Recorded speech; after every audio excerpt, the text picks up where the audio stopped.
Hello, everyone. Yes, I'm here. I'm here. And I had a lovely week off. It was very weird. It's been a while since I've taken time off. I needed it. And I say I took time off. All I really did was not make videos, and I couldn't resist. I started making one yesterday. So yeah, I definitely need to keep doing this no matter what. I mean, there's no really taking a break from it because it's everywhere. But I took a break as much as I could and slept a lot, which was nice. The weather was pretty decent. We had a couple of cold days and some really nice ones. Some really nice days. I got to spend time with my family, and this thing isn't working very well, this light. I got to spend time with my family. My sister came down and did some birthday thingies, so that was fun. Had a good time. So if you're here, say hi. Let me know you're here. And today, we can talk about anything. I've got a few things that I wanted to mention that happened this past week. Some of the stuff we were talking about in the Discord group was really interesting. We were talking about, there were a couple of tragedies that happened. One was another train derailment that was loaded with codes. Hi, Arthur. Good to see you. And how they were all interconnected was really interesting. And I don't really want to get into it too much because I might do a video on it. I think I might, because it was very interesting. But anyway, it ended up being somewhat connected to another tragedy that was a shooting in the Four Corners, which was, what was it called? The Four Corners in New Mexico. And so New Mexico, this eye. New Mexico, there's the four states, they meet at the intersection like this, and the train derailment, the train hit the crossing sign that's normally like this, which is the mutable cross of the zodiac, and it fell over so that it was like this, which is the fixed cross. So there was a link between that event and the other event, and there were a couple other things that linked the two. So I found that very interesting. It also linked to my research on triangles, which I haven't let go of. I've been fascinated by that all week, and been talking to, hello, Noel and Owen, good to see you. Yeah, I've been talking to a friend about it, a couple of friends about it, and still haven't hit the epiphany, but I think I'm close. And I could talk about that all day, but I won't bore you with the details. The whole triangle thing. So I watched a movie that was recommended by one of you, was called Triangle, and it was about the Bermuda Triangle, but also about the time loop, sort of like Groundhog Day or Sisyphus. And they even mentioned Sisyphus in the movie, who was the god who had to push the stone up the hill and only to have it roll down and keep pushing it up again. And the time loop part was interesting, but the horror part was not, which was kind of interesting too, because one of you in the chat last week asked me if I would decode a horror film. And I'm not a horror film person. I don't like them. I like psychological thrillers, but slasher, horror, gore, and all of that, I can't stand it. And I had a hard time watching Westworld because of it. And then I managed to get over that hurdle to watch that show. And I'm really glad I did, because it's fantastic. But this film had a lot of horror in it. And it is worth it to get over the horror to watch it. And then I did myself a disservice and watched Midsommar, which was absolutely horrific. Do not ever watch that film. It's disgusting. And there's not enough truth in it or insights in it to make it worthwhile. It's absolutely horrific. The only reason I watched it was because Florence Pugh, who's in Don't Worry Darling, was in it. And it got a lot of rave reviews. As a horror movie for that genre, it is good. I don't like horror, so for me, it was not good. But whatever sick, twisted mind came up with that one, that's really, really disgusting. If you like horror films, then that's right up your alley for sure. Not for me. So yeah, if you're here, please say hello. Let me know you're here. So yeah, like those two films, I will not be doing a decode on them. They're pretty horrific. There's not really much to decode on the second one. The first one, yeah, there's some insights, but it's not worth it. And then one of you shared a link to another film, which I haven't had a chance to look at yet, because I think he shared it this morning or late last night. Yeah, I think it was this morning. And it was a link to, no, I think it was yesterday, whatever. What was it? It was a movie called Event Horizon. And then I had a synchronicity with somebody with another video mentioning Event Horizon. So that was interesting. So I'm going to take a look at that film. I don't know if it's I don't know yet if it's worth doing a decode, but I'll definitely have a look at it because there's enough in there to warrant looking at it. Rainbow Warrior, I'm here listening while working. Good to see you. Thanks for letting me know you're here. Trixie's here. Hi, Trixie. So, yeah. Let me know what you've been up to. Let me know what's going on with you. Any revelations or synchronicities or weird happenings, anything that's come to you, revelations, anything at all. I'd love to hear what's going on with you. I had some synchronicities that were kind of cool. On Friday, I went to my parents, like I usually do, we just watch TV and hang out. So one thing that keeps happening when I go there is that the TV talks to us. And my parents notice it too, which is hilarious. But it keeps happening. Not every time I go there, but pretty regularly. So this time I went there and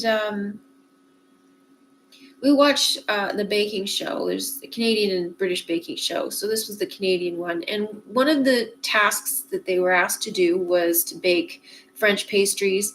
So one girl, she made madeleines that are like these little pastries that are shaped like this. So she made two of them and put them together with a pearl in the middle, and she made them purple. And so my dad said, "Oh, those look like soap."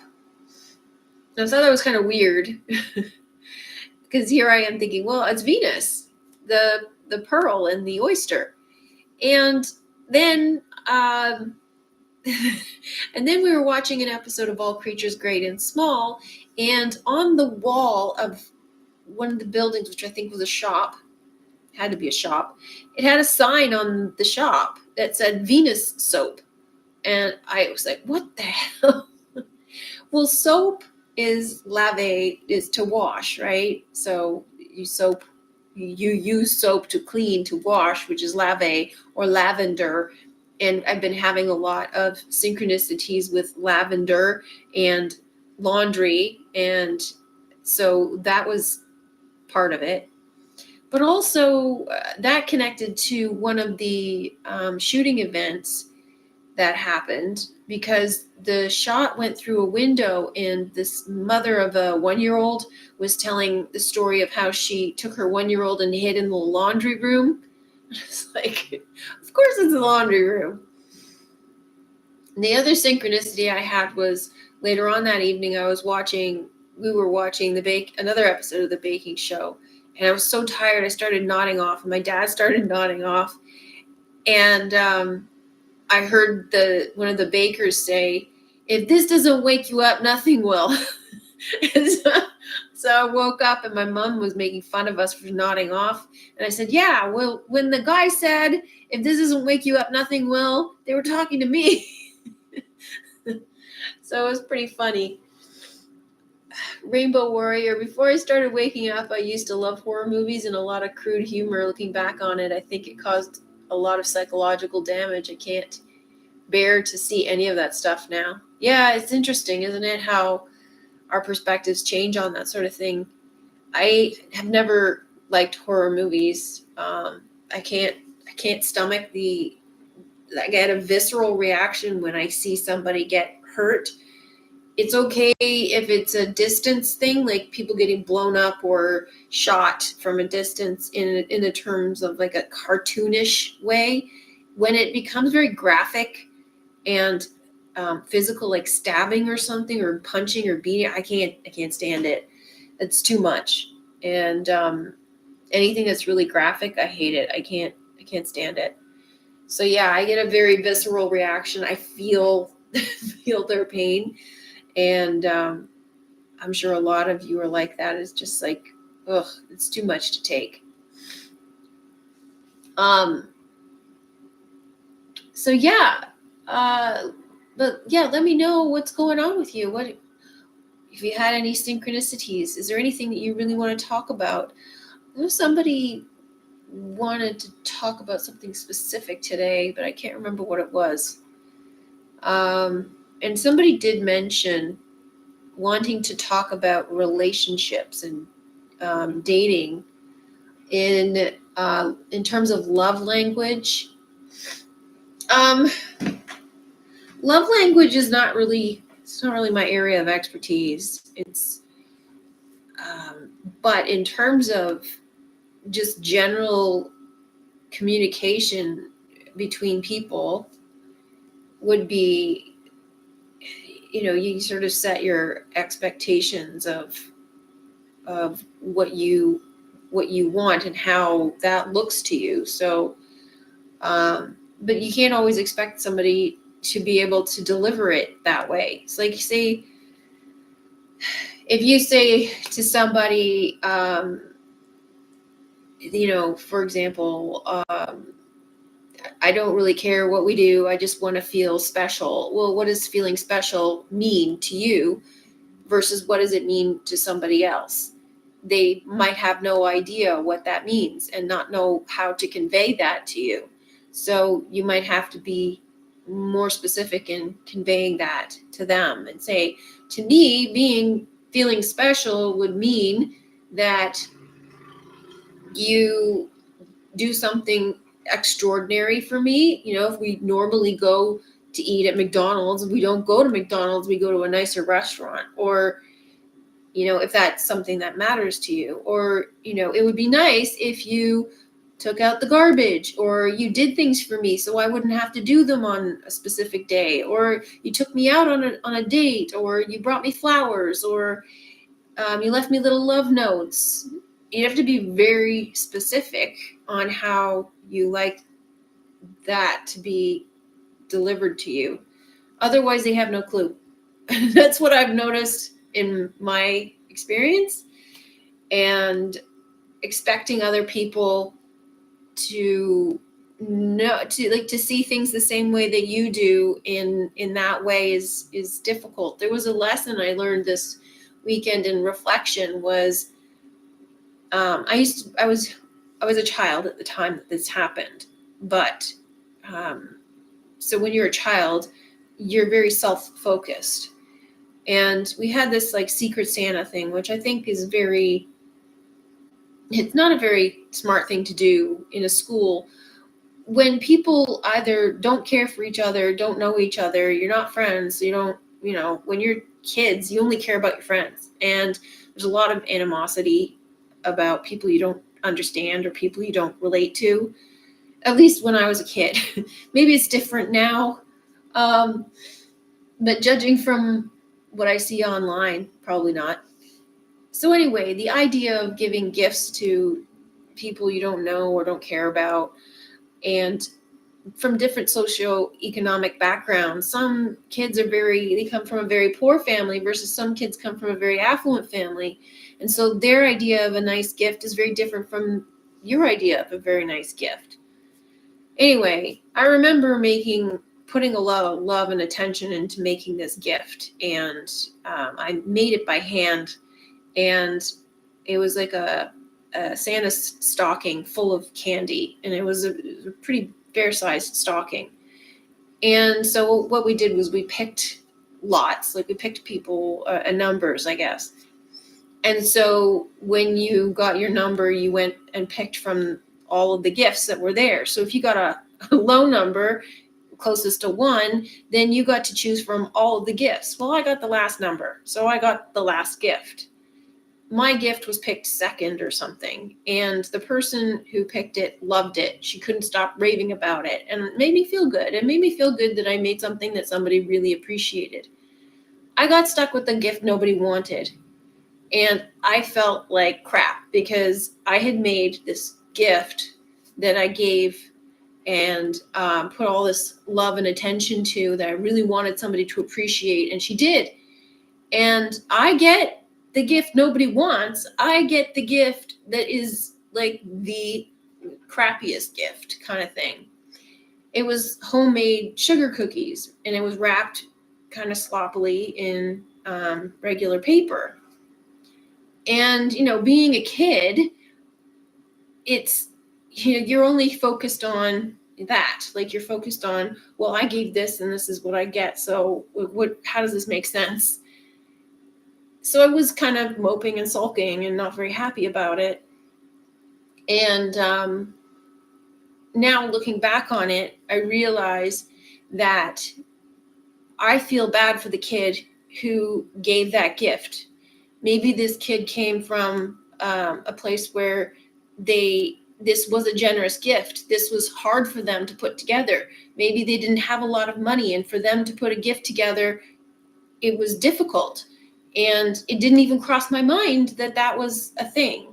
And I don't know for sure that it was a thing, but if I look at it from that perspective, in that this was a big deal for this person, and for them to look at their gift to get rejected by everyone in the class, and then the last person who gets it, which was me, doesn't appreciate it, I was like, wow, okay, that hit me hard.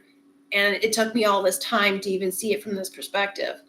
So, yeah, a lot of times what we want to receive and what we do receive are imbalanced. But if we can change our perspective on it, then you can appreciate it in a different way. That's my story. Holy crap, look at all the comments. Hi, everybody.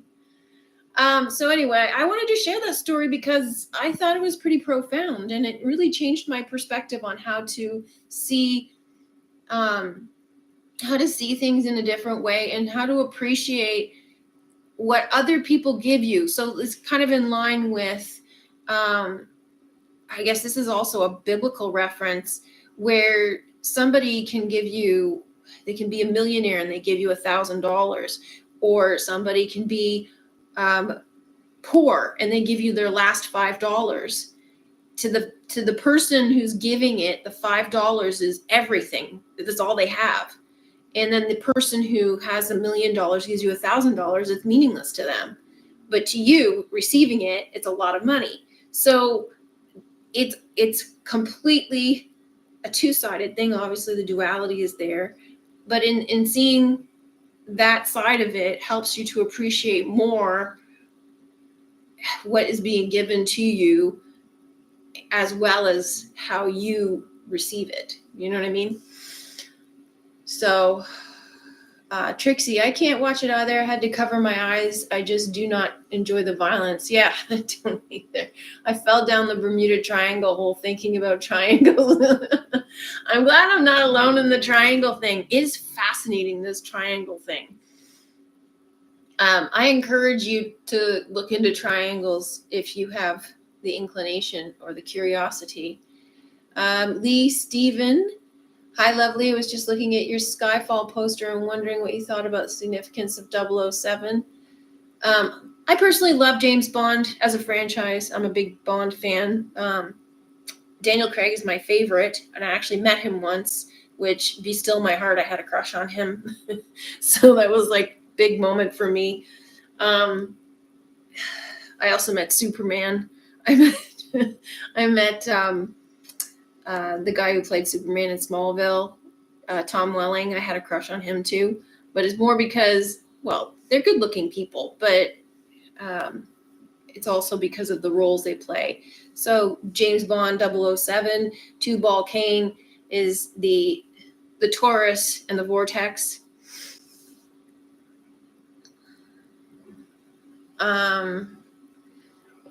Nobody knows. Hi, nice to see you. I'm glad you're here.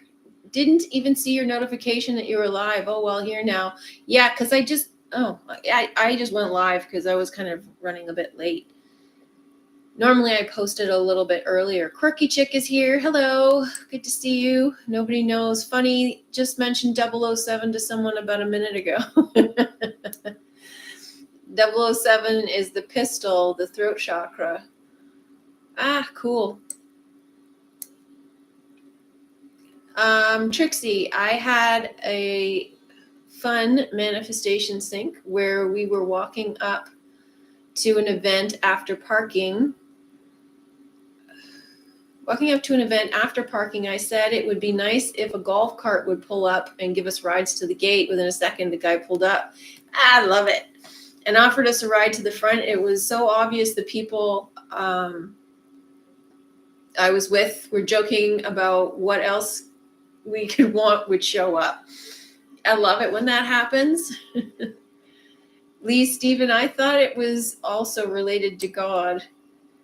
Well, God spoke and it existed. Oh, nice.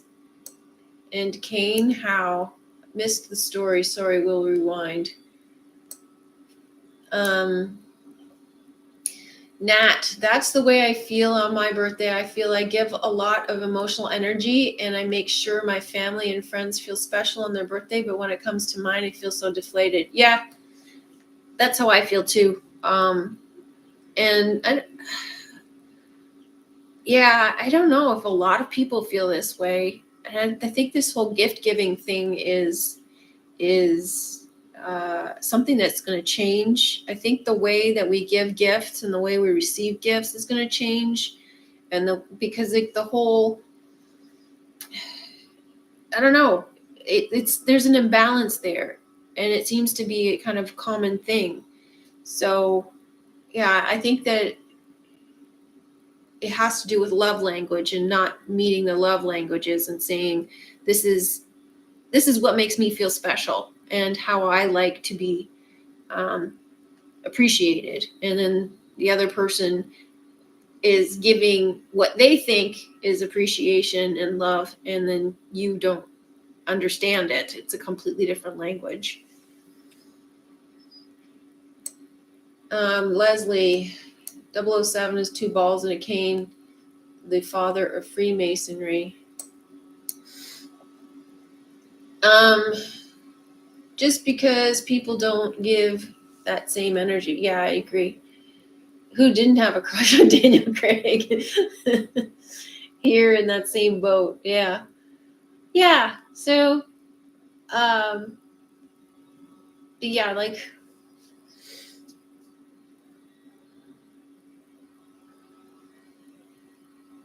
yeah, it was kind of neat. So I don't know if you're interested in this, but it's kind of interesting to me. I kind of manifested the experience. So it's an interesting manifestation story. When I was working in background of just how I met Daniel Craig, he was in town shooting his movie with, I think his wife was in it, his current wife, Dream House. And this movie was going through a lot of problems with the script, and they had rewritten a lot of things. And when he was here, the first time I heard that he was in town, and I was like, I got to get on that movie. I got to get on that movie. And I never did. I never got on the film. And so I was like, all right, whatever. I let it go. And then they had all these rewrites, and the movie came back to Toronto. And I said, I got to get back on that. I got to get on it. And he was actually here for quite some time the second time around. So I managed to get on the film. I didn't even do anything. I didn't tell my agent I wanted to get on it. I just got on it. So I was like, wow, this is really cool. So there was a scene downtown Toronto, which was right outside the Flatiron Building, anybody who knows Toronto. And there's this like strip of shops that's quite popular in movies. And we were filming outside there. It was a scene where his book was in the bookstore in the window. So I was standing outside with my friend, and I told her, I said, I got a huge crush on Daniel Craig. It would be really great if he talked to me or something, like totally geeking out. And I don't do this very often with celebrities. For the most part, I don't really care. I just see them as regular people, but it was more or less like, you like when you're in high school and you have a crush on a guy and he walks by, and if he says hi, you're just like, oh my God, he said hi to me. He knows I exist. That kind of dorkiness, right? So we were in this scene where we were just sort of be pedestrians walking by the bookstore, and I think he was coming out of the bookstore and walking down the street. Nothing major. Anyway, he walked past us. And so my friend knew that I had a crush on him. So she's like, well, say something. I said, I'm not going to say something. It's unprofessional. So he walks by and he noticed us and he said, hello, how are you? And I was like, oh, that was so sweet. He didn't say that to anybody else. So I kind of manifested it. I was like, this is pretty cool. And the Tom Welling thing, I was on a set of Cheaper by the Dozen 2, and like that was pretty cool too, because I was a big Steve Martin fan and he was in that, and I almost bumped into him. And you can see me quite a bit in that film.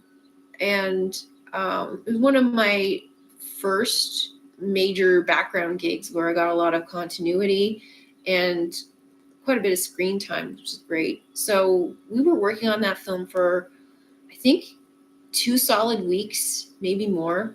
And it was like day camp. So we went on a bus into the countryside, and we were there every morning at about 6 o'clock, 5 o'clock in the morning, and worked until sundown, which was like 10 o'clock at night. So it was long days, but it was so much fun. And I got to talk to Hilary Duff. She's a really sweet person. And Bonnie Hunt, talked to her. She's really sweet too. She used to do background.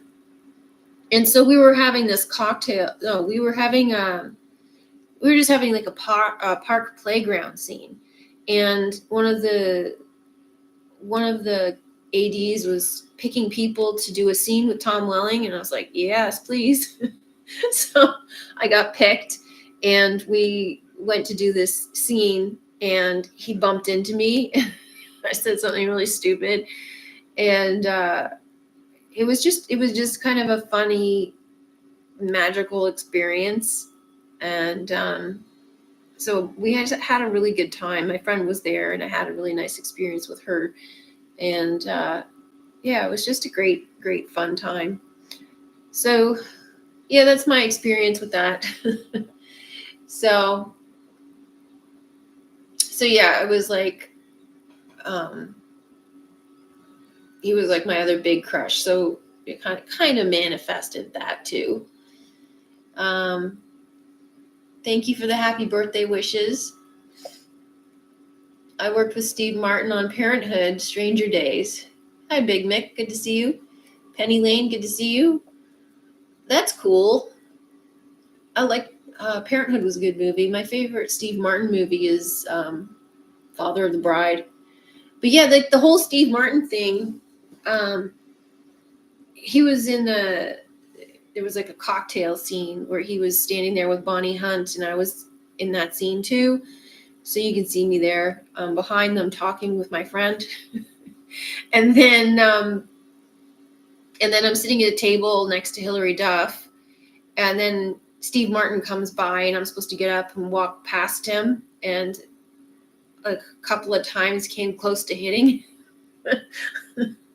So he wasn't too pleased about that, but I was like, whatever. It's no great disaster. I didn't actually hit him, but anyway, yeah. So it was fun. It was fun. So yeah, like, it's kind of funny. So yeah, what else is going on? What's happening? There was the new moon in Taurus on Friday, which was supposed to be a really big deal. Did anybody feel anything? Anybody have any interesting experiences as a result of this event? There's also supposed to be like 5 or 6 planets in Taurus at the same time, which was supposed to be something special too. So, yeah, I decided to do the moon in your sun sign experience. I didn't quite fast per se, but I cut out like coffee and sugars and starches and any processed foods or alcohol or anything like that. So I ate very simply for 2 days, and I mean, not being on coffee, I think helped, made me feel a bit better, like calmer somehow. However, I ended up drinking a lot of chamomile tea, and that didn't make me feel so good. And but I didn't really feel like I didn't feel anything, unique or different or anything. But yeah, did anybody feel anything as a result of the alignments or the new moon on supposed to be something kind of special this weekend?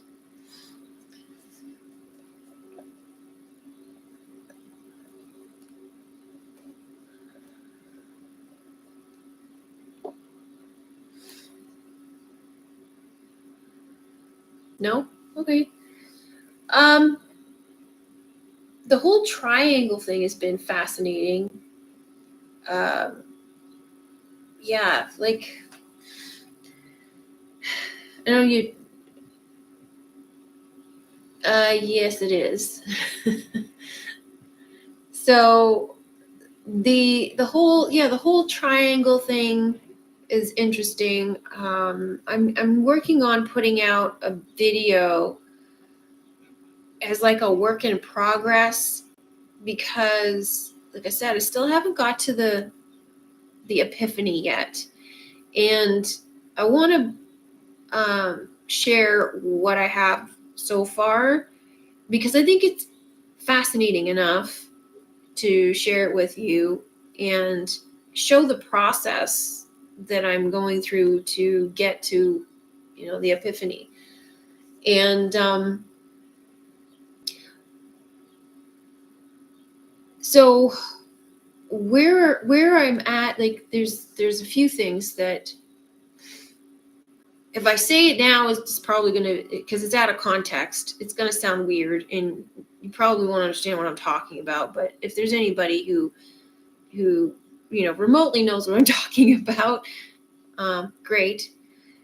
But some of the connections that have been leading me to this has been primarily like what happens at the fornix after the 88 gate. So like the fornix is also known as the triangle. There's also like the pyramid in the head. There's smaller pyramids in the brain, but that's not connected. There's a relationship between pi and phi that's interesting and significant. There's the divine triangle, whose angle at the apex is 108, And so the other angles are 36 and 108. I think I mentioned this last week. 108, the alpha and omega with 0 or love in the middle. That in itself is a triangle. And that also shows the everything. So alpha and omega being the material world, and the 0 being the non-material, or the ethereal, or the spiritual. The material is tied together symbolically, is what the 108 symbolizes, and everything stems from this. So this is starting to lead to a connection, and I can catch a glimpse of something, but then it just fades. Plus, like the 5-pointed star and Venus, and then Venus ties to Phi again. So everything's all tied together. So yeah, like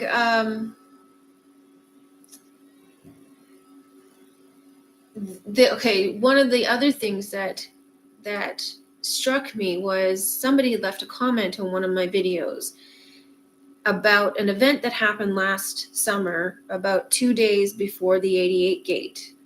And this girl had gone missing, and she'd gone missing at 12:33.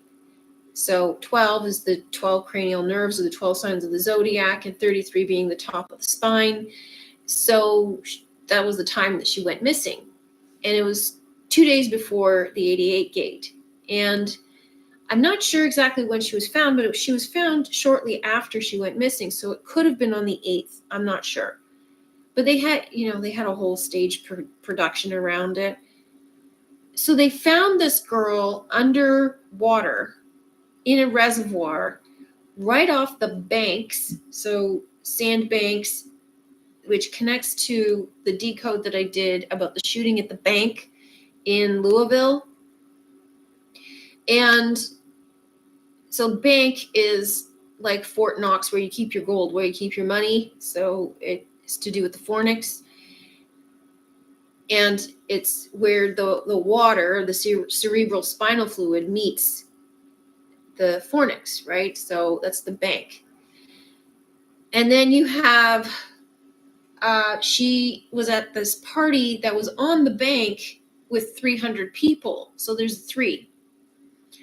And they found her car submerged underwater, and she was in the back seat. Do you remember my get into my car, get in the back seat? So she was in the back seat, which means that, God's doing the driving. Jesus is doing the driving, right? Jesus take the wheel. So she's in the back seat, and there's no driver. She's alone in a silver car. And the silver car is the cerebral spinal fluid. So that's what I was showing in my Get Into My Car video. The car is the cerebral spinal fluid. It's the vehicle that lifts the kundalini up to the head. So, yeah, so the 3, the fact that this was something that was just dropped into my lap in a comment, and the 3 was there, was like leading me somewhere. And then I was watching another video that was, for some reason, I was reminded of the scene in The Tourist with Johnny Depp and Angelina Jolie that I've included in a few videos about him, where at the end of or towards the end of the movie, Johnny Depp arrives and he comes up to the vault with Angelina Jolie, and the number he's about to press is 3. So this is the moment before, it's either the moment before the 88 gate or it's the moment after the 88 gate. I think it's after the 88 gate. And so anyway, this is kind of where I'm at. And I feel like it's in there.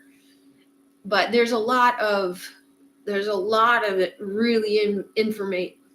a lot of interesting information connected to triangles. Triangles are fascinating, and you wouldn't think so, but they really are. 10 minutes late to the live. Happy birthday. Thanks, Nat. I'm so glad you were born. Truly, I am. Wow, that's really sweet. Thank you. That's probably the sweetest thing anyone's ever said to me. Nobody knows. Well, for me, I did a bit more peaceful. Felt a bit more peaceful as such, and a sense of good friend acceptance for my irrational mind. Thanks. Nobody knows. Heart, body, and mind, or God, pieces of Osiris that were scattered, joining, spread across, around, scattered, the triangles, diamonds, split, rainbow, becoming the shooting star. Interesting. Okay.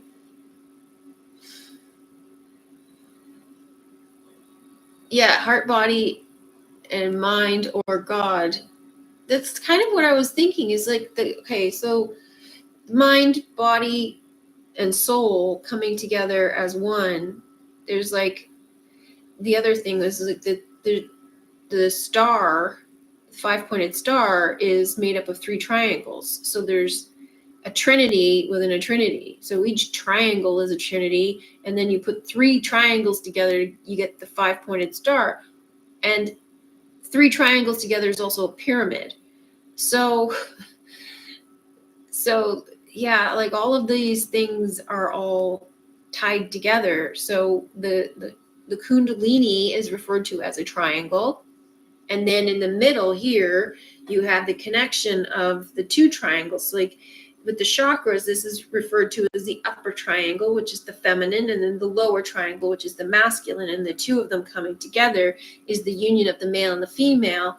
And that's the Star of David, which is fixed.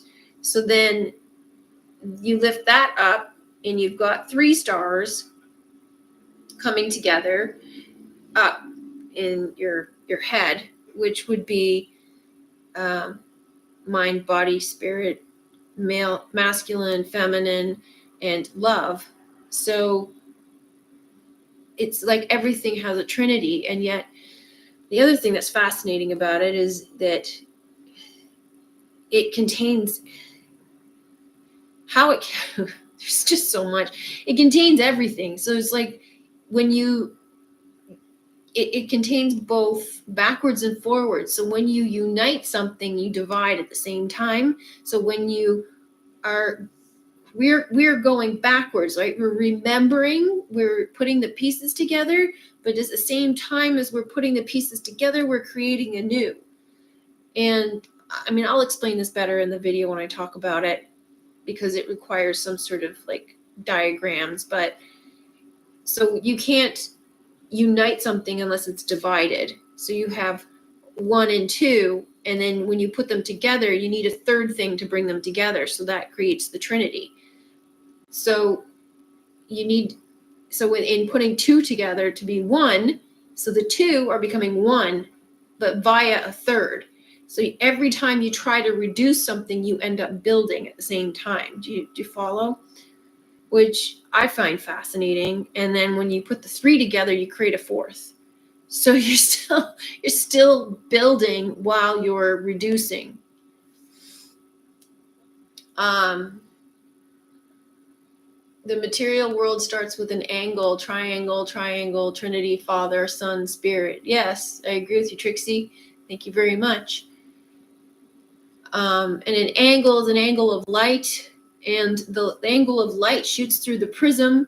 The prism splits the light into 7 colors, and so that's the division and the unity, right? I can't talk anymore without talking duality, like at the same time, I mean, and in talking duality, I'm talking unity. So it sometimes gets a little convoluted. So hopefully you're following. I would imagine you're following.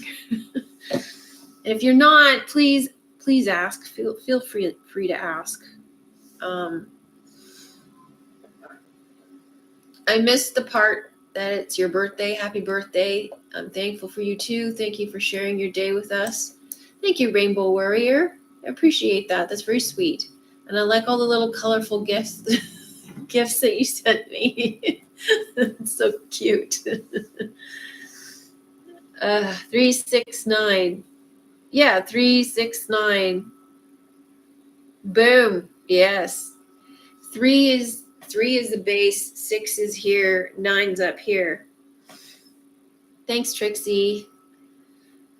So yeah, when you unite, so at the bottom it's 3 because it's a triangle. It's the Kundalini and rising, and then you have the male and female triangle uniting here, and then it rises up and you get the 9. That's really insightful. Thank you, Trixie.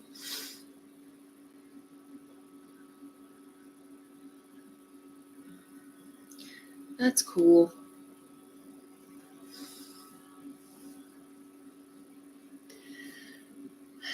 So yeah, like the whole triangle thing is really fascinating, especially like how it ties into sunflowers and pyramids and even circles, and the eye ties into everything. Fibonacci. That's kind of why I found that movie, The Triangle, interesting, because of, it did a very good job of showing the fractalizing in repeating the story, and no matter what she did, she couldn't change her path. That was interesting too. So she thought she had broken the code, like broken the spell, but it was already part of the story. So she couldn't get off her story, which again shows how everything is scripted. So it was just repeating over and over and over again. And the fact that she thought she was the first one, and yet as she was going through it, it showed that she wasn't the first one. And sorry if I'm spoiling the movie here. Thank you, Nobody Knows. I'm glad you follow. It shows that she wasn't the first one, so she's going through this time loop of repeating her life over and over again, kind of like Groundhog Day. And I'm going to spoil the movie here. The triangle sailboat took her there. Yeah, the sailboat triangle really. I think it was called Triangle, the actual boat, but the boat itself was a triangle. So it's like, I mean, you see the celebrities do this, right? But it's got the eye in the middle for the Illuminati, which is part of it. Like that's part of the revelation that comes from understanding this, because you need the triangle to create the eye. You need the triangle to open the eye. And so like that's part of it as well. So I think the sailboat was called Triangle, but it's also the shape of a triangle. And then it led them to a boat in the Bermuda Triangle. And so she was reliving her story over and over again, which is really quite cool. It was really well done. It's just like the violence was just too much. And then when she, you can't tell when it ends and when it begins, which is very similar to the movie 1408. That was also a bit of a time loop. You couldn't tell where the loop began and where it ends. And it makes you think that it never did begin or end. It was perpetual. But ultimately, she kept saying things like, my sunflower died. I think I overwatered it. You think that's symbolic? Nobody knows. I hope not.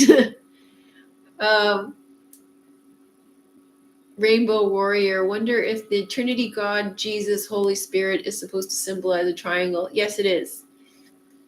It is a triangle, absolutely. Trixie, she was moving from deck level to deck level too. Yeah. Yeah.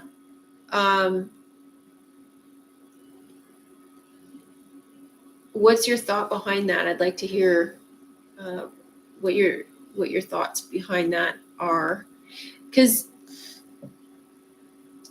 ultimately she kept saying things like, this is not me, this is not me, and her path into becoming more and more like murderous and evil was because she did not take responsibility. She disassociated her shadow self from her. She was saying, this isn't me, I didn't do this, and kept putting responsibility out there, saying it was because of external circumstances. It wasn't her fault.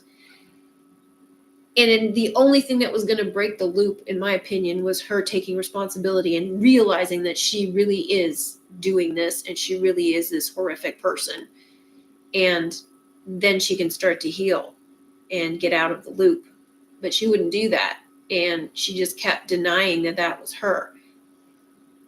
So that applies to the world we're in, when we keep repeating the same things over and over again, even if they look different on the face of it. So if we're, say you're trying to get a job that you love, but you don't do anything to change yourself, and you keep getting the same kind of boss, or you keep getting the same kind of landlord, or the same kind of husband, or same kind of wife, or something that you realize is a pattern for you. And that's because you're not recognizing what it is that you are doing to attract this pattern and doing anything to change it. It's happening as a result to indicate that there's something that you need to pay attention to and take responsibility for. And, I was talking about responsibility in the video I did last, which was the divine right to rule, which I thought was actually very well received, shockingly enough. But that video was about taking responsibility, and everything here, we're basically conditioned to put the responsibility elsewhere. It's like, you did this to me, or this happened and that's why I'm the way that I am, and you blame our parents for all the trauma they inflicted on us, and that made me who I am, and it's not my fault. And so when you start to take responsibility, you start to look within, you start to say, oh yeah, okay, I understand now, it's my fault. Like, not necessarily my fault, but it's my responsibility. Even if those things happen to me, I am responsible for how I react to it from here on out. What do I do with this thing that happened to me? And so she wasn't learning that lesson. And yeah, it was a horrendous way of telling the story, but it kind of is necessary, I guess. But yeah, she had to take responsibility for her son. Yeah. I would have to go back to review the levels part, but I remember thinking I was seeing symbolism in it to the numbers. Possibly. There were some numbers in there that were symbolic, and I wasn't paying attention to the numbers. I was paying more attention to the loop and the story. I tend to watch on a bigger level at first, and then if I feel like it's worth looking at again, I'll go and examine it on detail. So yeah, like a lot of people are very fascinated with that movie. Maybe I'll end up going back to look at it again, because there is a lot in it. But yeah, she had to take responsibility for her son and what she did to him, which on a higher level is us taking responsibility for killing Christ consciousness.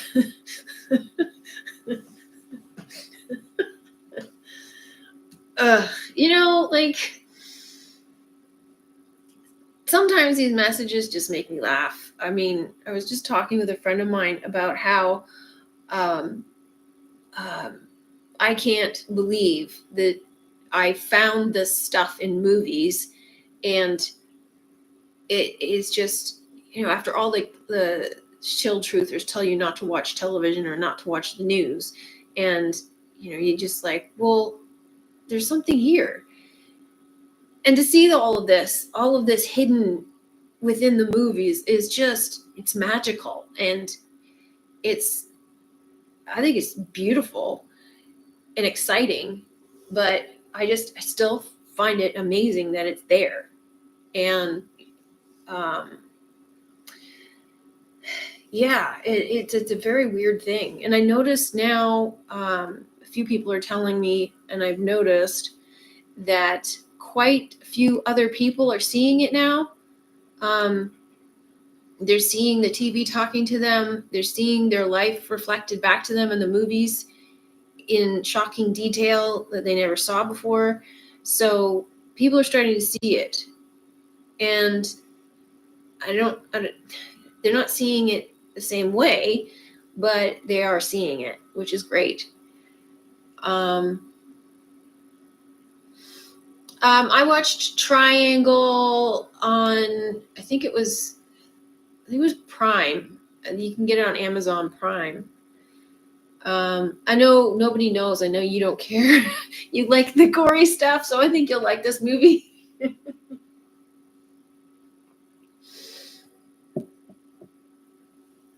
Yeah, it wasn't that great. It was an okay movie, but for truth, it was pretty good.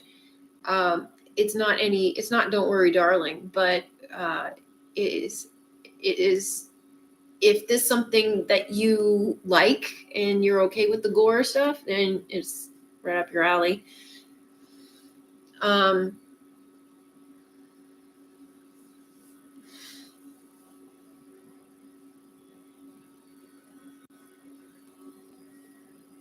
Yeah, I found it in Amazon Prime, and give Trixie a wrench. I'll give Trixie a wrench. There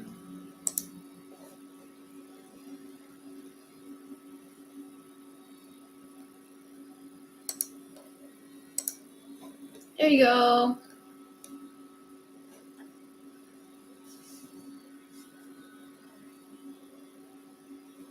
Yeah, I don't think Nobody Knows is in Discord, but I can send it to you. I'll take the link and I'll send it to you. Yeah, it's interesting for sure. Oh, there you go. Oh, that's IMDb. Okay. So that's my decode of the movie, because I don't think I'm going to go any deeper than that. I don't think I'm going to make a full video on it. But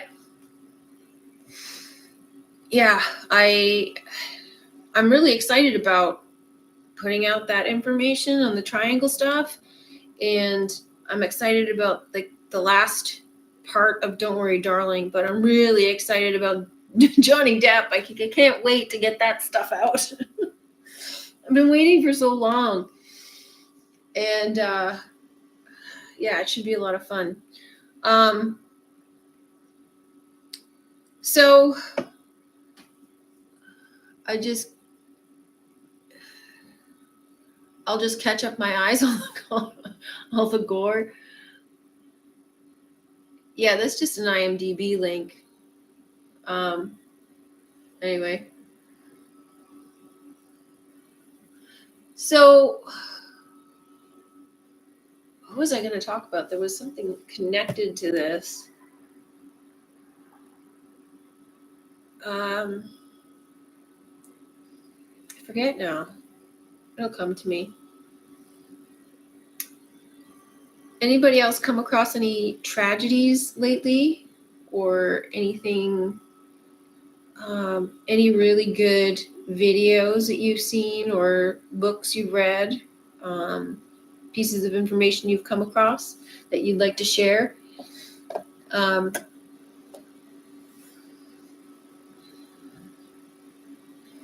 You got banned on Discord?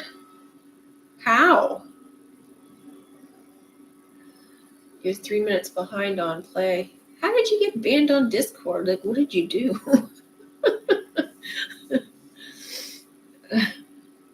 There you go. There's the link. If anybody wants to see the Triangle movie, Trixie just posted the link in the chat. There seems to be a lot of dog attacks in the UK. Really? Okay, that's interesting. Dog attacks. There's I haven't noticed a lot of dog attacks here or anything, but I have noticed a lot of, I mean, there's a lot of shootings, of course. There's a lot of that going on. There's some car accidents, a lot of car crashes, and Sweet 16 parties, people crashing and killing people there. Like that's, these mass shootings is just awful.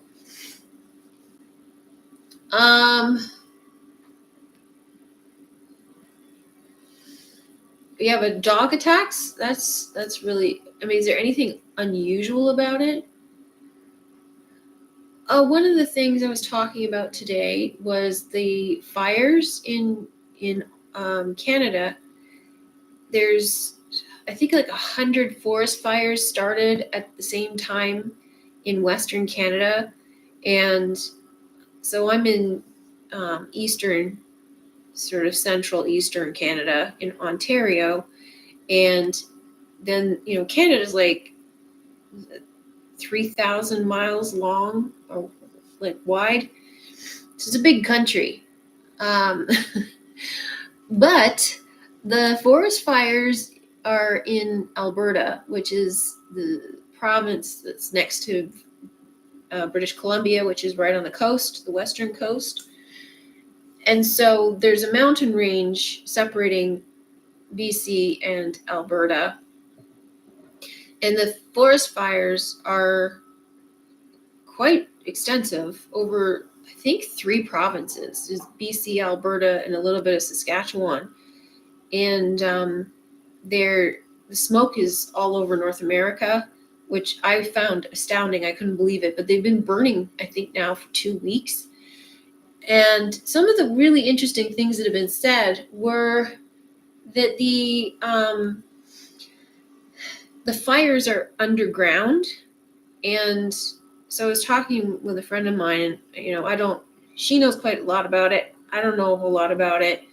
I've looked into this. There's a channel that talks about this sort of stuff. He talks about plasma fires. And so the fires come up from underground. And one of the mayors in Alberta was saying that they can't understand it because they can't put the fires out and the fires are burning underground. So they have to dig it up. Now, this kind of makes sense with all of the houses that are burning, and they seem to be burning separately from the brush or the nature. Like trees are left standing, fences are left standing, but metal is burning. And so this guy who goes out and looks at these plasma fires, he showed that there were isolated patches of these fires just like burning, but there was no massive flames. It was just like it was on the surface, just scorching everything. And he said that the cow patties had something to do with the electricity conductivity. I don't know if anybody watching knows anything about cow patties and electric conductivity, but also metal. Metal has something to do with conductivity. There was one of the fires was spreading because there was a metal post in the ground, so the fire had come up from the metal, And he said that these houses were catching fire because they had metal wires for conducting electricity in the house. And so it's coming up from the ground through these wires, supposedly. I don't know for sure. So this is really fascinating, and it kind of makes sense. It makes way more sense than DEWs or direct energy weapons. So we were hypothesizing, or she did, my friend did, suggested that it's possible that these train derailments are connected to this energy that's coming up out of the ground, because these trains run on metal tracks, which kind of makes sense.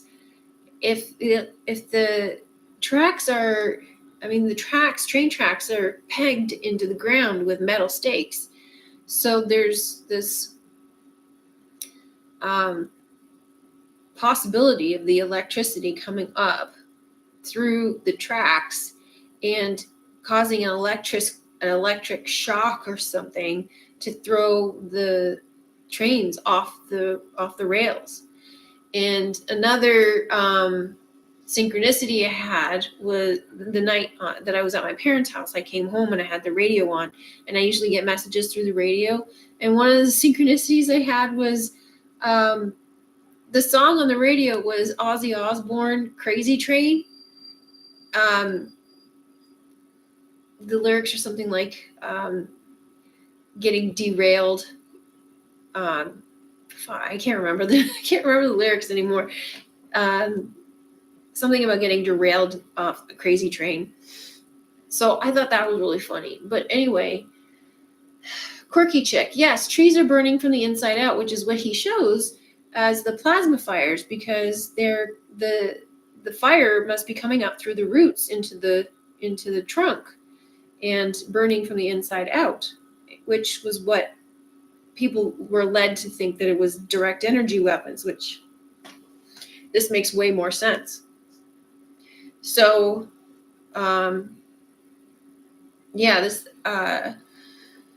this guy's got some really interesting research that he's been doing for 2+ years. Puma, you made it. Hi. So glad you could make it. Where am I here? I got banned by talking my truth to closed-minded people. Sorry to hear that. Trying to make a new account of another email. Yeah, give it a try. There was a video going viral of the Metropolitan Police shooting 2 dogs that was not visually aggressive at all. Oh dear. I wonder if that has something to do with the Under the Silver Lake, the dog killer. Probably does. So, yeah, it sounds like it's connected to dog killers, like Nobody Knows said. David Baxendale, hello. Never heard of any dog attacks where I am in the UK. I don't watch mainstream news or read the newspaper. My birthday is the 180th day in the year, June 29th, 180 degrees in a triangle. Yes, indeed. My sister's birthday is right next to yours. That's cool. Yeah, 180 degrees in a triangle, which is half of a circle. Cool. So yeah, like the whole the forest fire thing is very weird, and nobody's really revealing that. I mean, it's a different kind of fire. It's burning. It burns differently. It doesn't behave the same way. Normal fires wouldn't burn metal, and yet these cars are disintegrated. Houses are disintegrated, and yet plants and trees and stuff are left standing. Doesn't make any sense. So, I mean, I saw a video from about 7 years ago that showed this fire in California, crossing a bridge with cars on it, and they couldn't get out of the way fast enough, and so the fire crept over the freeway and burned all the cars, just completely obliterated them, and left the road. The road was fine. Everything else was fine, but it just obliterated all the cars. Couldn't even recognize them. So that's just bizarre. So this has been going on for quite some time. I don't know how long it's been going on, but that would be interesting to find out too. Not really important, but interesting. But another thing, nobody knows, you mentioned to me that in South Africa it snowed, which was unusual, and we've had unusual weather here, so that could play a part in what's going on with the earth and the electrical magnetic energies. There's a lot of things that are changing or flipping or morphing. Half of a sphere is our angle of horizon. Yeah, angle of horizon. Yeah. Ascendant and descendant, 180 degrees. Nobody knows. Thank you, David Baxendale. Thank you. Well, David, it's all over social media as well, and I can't get away from it if you don't watch the news, but you seem in the dark. Yeah, I mean, that's the thing. I don't really watch the news either, and I kind of will seek it out if I need to. And I have, like, when I click on the internet in my browser, it tells me major stories. So sometimes I'll get some news from there, but most of the time I get it from you guys. You guys send me links either in Discord or comments or something, and you mention something to me, and then other times it might pop up in my feed, but very rarely, and I don't watch the news. So if I find out about something, it's usually through you. And then sometimes I'll just go searching and I'll say, today feels like there would be a tragedy. So I'm going to go and see if there's anything happening. And sometimes there is, because especially on the big astrological days, there's usually some kind of tragedy. So I don't know if those events happened on the Friday. Maybe, I wonder if those events happened on the Friday, because the Friday being that significant astrological day with the new moon in Taurus and all that, I would imagine something happened. I only watch the news for the weather report. Yeah, I can get the weather on my app on my phone, so I don't watch the weather report either. But yeah, that's how I find my news. It's like sometimes there's really big news stories that I totally don't even know about because I don't watch the news. But sometimes I'll pop onto Twitter and see it's trending. So if it's big, I'll pay attention to it. It'll come my way. But there was I think there was another shooting today. There's a lot of these events that are happening that sometimes they seem small and then they get blown out of proportion and they obsess over it. Like the Four Corners shooting in New Mexico, I didn't think they'd make a big deal out of it, but they are. So I think that might be worth looking at. And that little train derailment, I forget where it was. Anyway, that little train derailment, the video itself was so loaded with codes that it was really worth looking at. And the visual symbolism was just over the top. And I thought, this is definitely worth looking at. And it's connecting to everything else, which is kind of mind-blowing. But yeah, at the same time, it isn't, because the last little while I've been talking about how everything else seems to be connected to everything. Because like after I did the Under the Silver Lake, it really became apparent when I did that video, because something like the next day, all these connections to Under the Silver Lake started to show up in news feed. Like, I don't know what that's about. And then the same thing with Don't Worry, Darling. The same thing happened with that. When I started doing videos on that movie, there was all of this news about Olivia Wilde and Jason Sudeikis, or some strange connections to do with that film as well. So yeah, like there's some weird stuff going on. Going into the dark leads to the light. Where's the light? Please turn it on. You are the light. You find it within yourself. Thank you. Nobody knows. It's very insightful indeed. That's very funny, Nat. Sometimes I'm like, yeah, please let me out.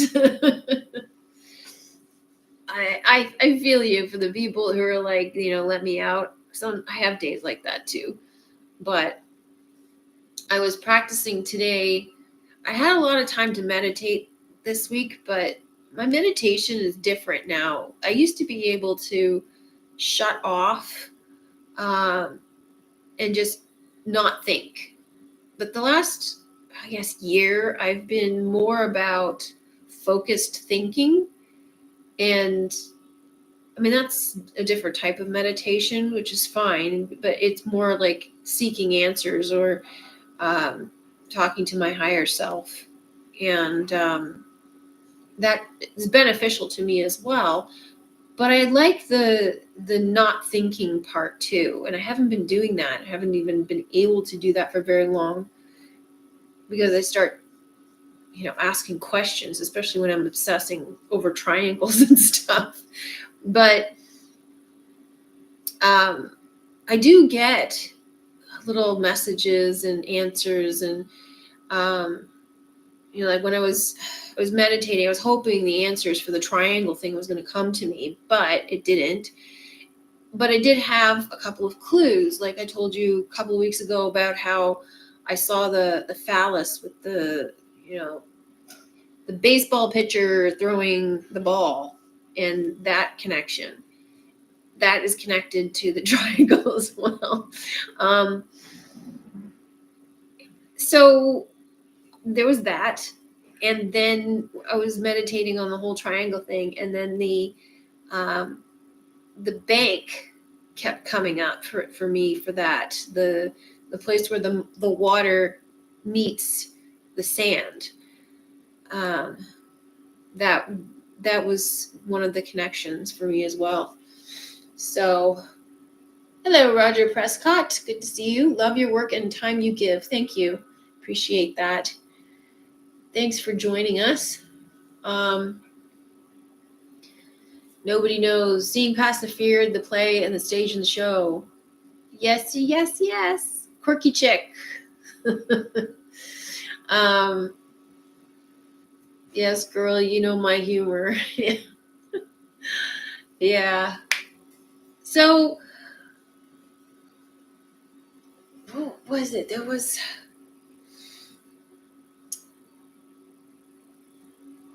So yeah, like the lavender, the trains. So the trains, like I was talking about this with a friend of mine about the train derailment. Like, does it mean that we're going off the rails, that things are coming unhinged, everything's in a state of upheaval? And I mean, it could mean that too. So there's just so many train derailments. And the funny thing is too, is that half of them are staged tragedies and half of them are real. So, or they could be taking real ones and making them into something somewhat of a staged play. But some of them are just so symbolic and so like that absolutely they could totally be taking advantage, like they did with the tornado event that I covered. Gosh, when was that? was that 2021, the candle factory collapse. I mean, there was that tornado that hit 8 states, and this is big news. And then all they talk about is this candle factory, which makes no sense. But in a coded sense, it made sense. Roger Prescott, you are very special. Trust me, I know. Aw, thank you. Everybody's sending me lovey messages today.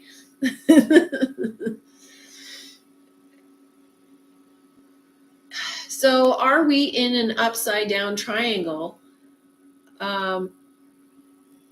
What is the starting question for the triangle quest? Are we in an upside down triangle? That's an interesting question. I don't think so. Okay, so this is a loaded question, but I'll try and simplify it. If you are at all familiar with, so some time ago I did this matrix math series, and this is also connected to Lord Oseron's work, and so it's also connected to like the Kabbalah tree of life. So I'll try to simplify it, but it's going to get complicated. So we are in cubed consciousness, right? So you've heard this before, and within the cube is the sphere, the seed of life, and what's it called? Sacred geometry and the seed of life. They all create these basic shapes, but the fundamental shapes are like the cube and the sphere. So the cube and the sphere create each other. And this is the cube is also the pyramid. And so you have a pyramid shape, which is like the half a cube, and then the bottom part, which is the other half of the cube, like with the Louvre. And in the Louvre, you've also got the two pyramids touching. So one like this, because this is inside the cube, right? So you got this cube, this pyramid here, and this pyramid here, which is also reflected up here and down here. So, and then here and here. So you have the pyramids touching tips, but also the base is reflected underneath. And so this is the cube, and then the sphere is created out of the energy of the pyramid that the pyramid shape creates. So this is where we hear about the pyramid creating this vortex energy. So like this is where the vortex comes from, the vortex for the Taurus. So in terms of are we in a triangle? If you want to look at it that way, in the pyramid, then yes. But we're also in a Taurus, so it's both. I hope that was simplified.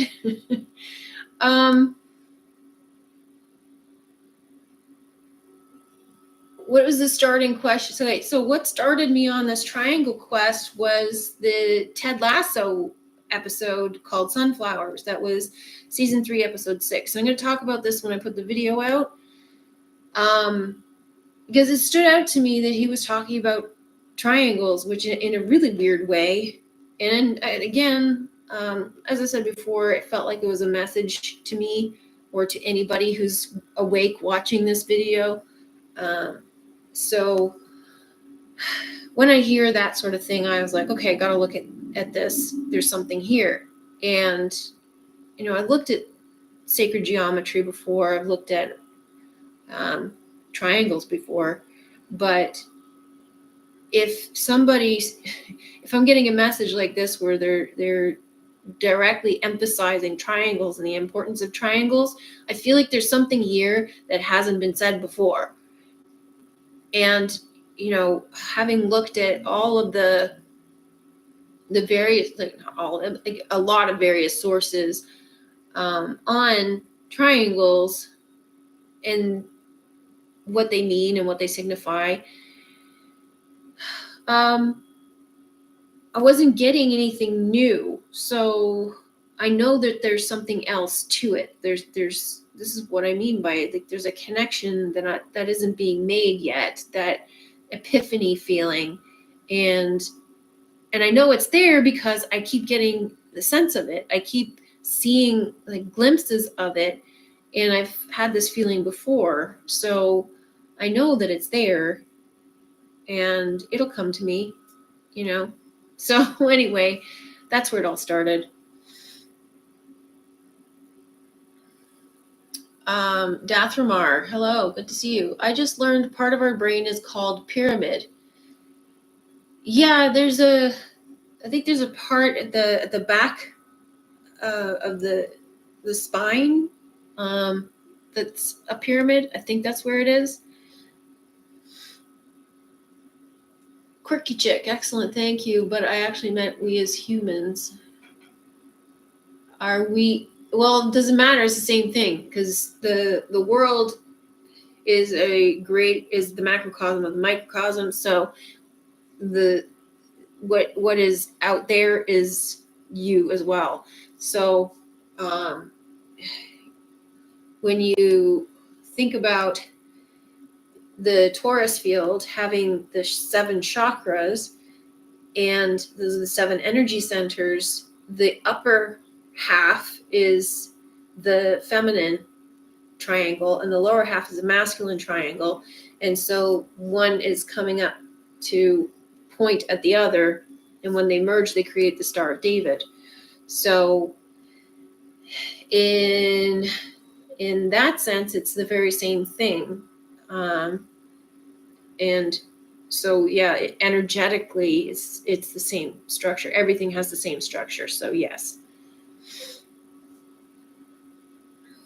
Downside triangle is water and alchemical symbols, and the triangle is fire, red, seeing red a lot lately. Fire burns water because it causes steam, which rises. And when they join, the lines join air and earth. Hey, that's cool. Heaven on earth. Well said, nobody knows. I appreciate that. Yes, I noticed that the alchemical symbols for all of the 4 elements were triangles, and that's interesting too.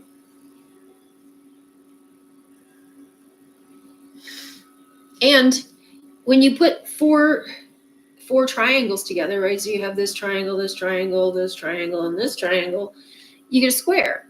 So it also has something to do with squaring the circle. So squaring the circle, again, goes back to pi and phi, or p and phi. Apparently that's the proper way of pronouncing pi and phi is p and phi, but it just sounds weird. It just sounds odd to me, but that's the Greek pronunciation. You're welcome, Puma. Dathramar, yes, exactly. It's at the back. Thanks. Okay, cool. Good afternoon to you too. Quirky. Well, we are mostly water. Yes. Triangle equals the Trinity. Yes, it does. Puma Sun Q, the 2 pyramids joined by the base from an octedro. Form an octedro. Oh, that's cool. It's kind of like a diamond. And diamonds are connected to this as well, which brings me to the baseball comparison too.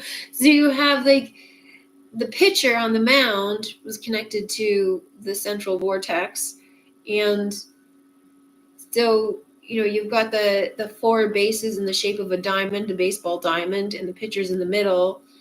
And so you can say that like the 4 bases are the 4 corners of the earth. And then you have this net at the back, which is the diamond pattern of the field, like the energy field or the torus. And it's diamond shaped like the XX of the IXXI. And then, there's all sorts of other symbolism within the game of baseball. Like every sport, it's all symbolic of the world in which we live. And this is why people call these sports Masonic, because it's loaded with truth. 8 sides. Yes.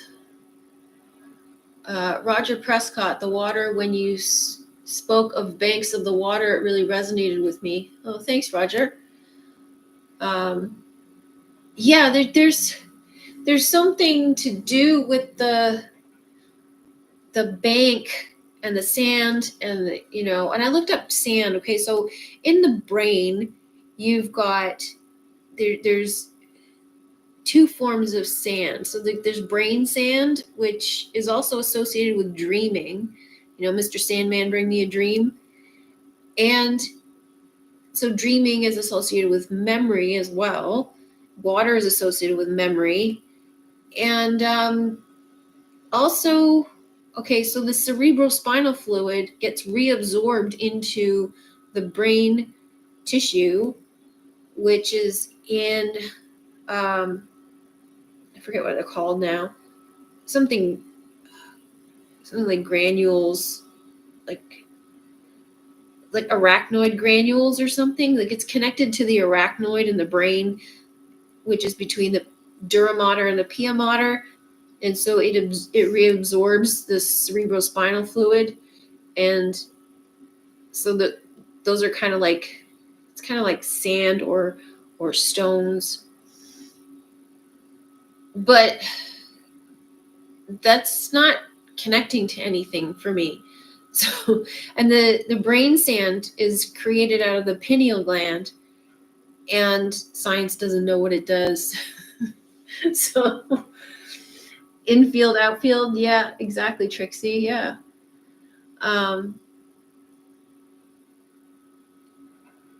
So yeah, like there's ow.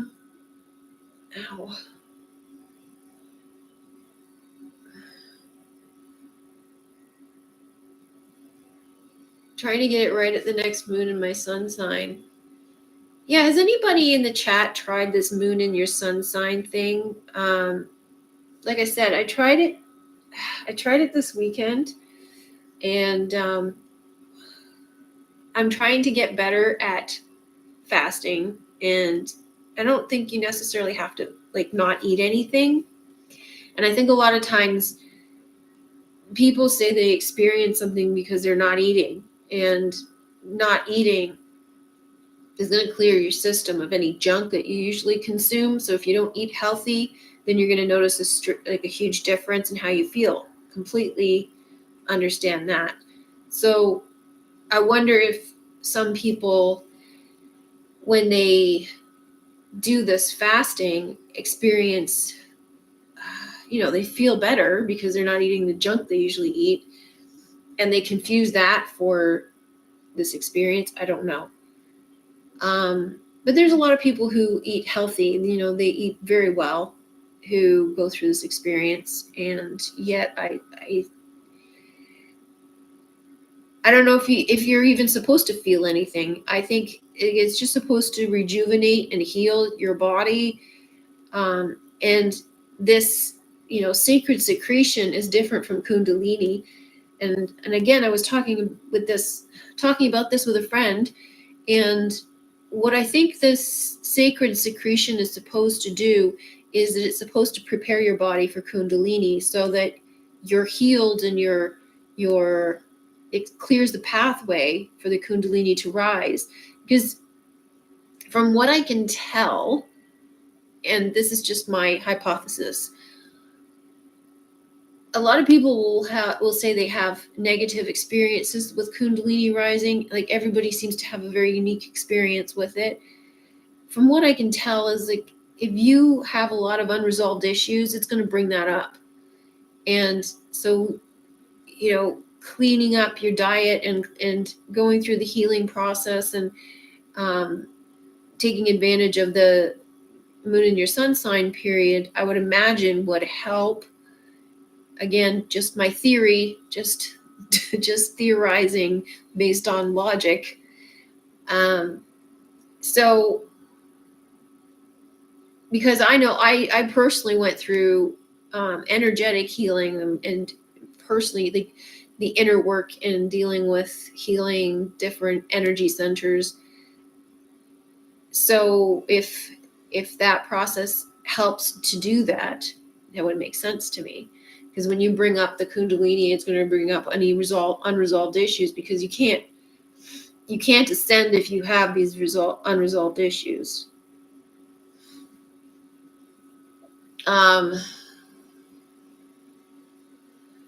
So Puma, you've done it. Yeah, if you've had any, have you had any feeling come out of it? Any visible differences or benefits or anything that you like, notable changes come as a result of it? I'd love to hear it, because this sort of thing is I think it's still kind of new for people to talk about, so it's very hard to pinpoint. I mean, it's not something that it's not common knowledge. It's not common practice. So any help or insight from people who have actually practiced it would be beneficial. I find benefit with fasting, both completely and just less. Like a juice fast helps. I feel physically, it clears me mentally. Yeah. I agree, because you're clearing out a lot of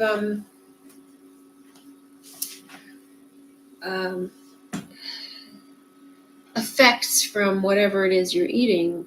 And even when you eat healthy, for the most part, there's still some things that if you clear it out of your system, it's still going to benefit you.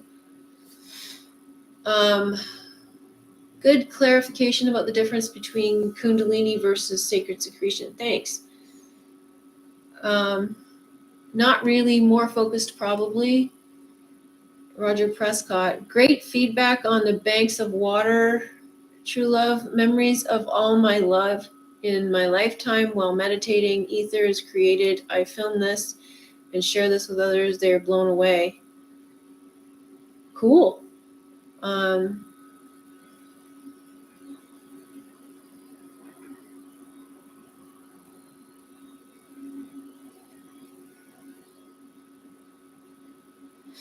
That's cool.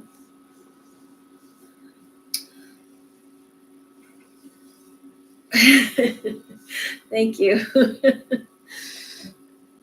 I always like to hear when I'm able to help people, because,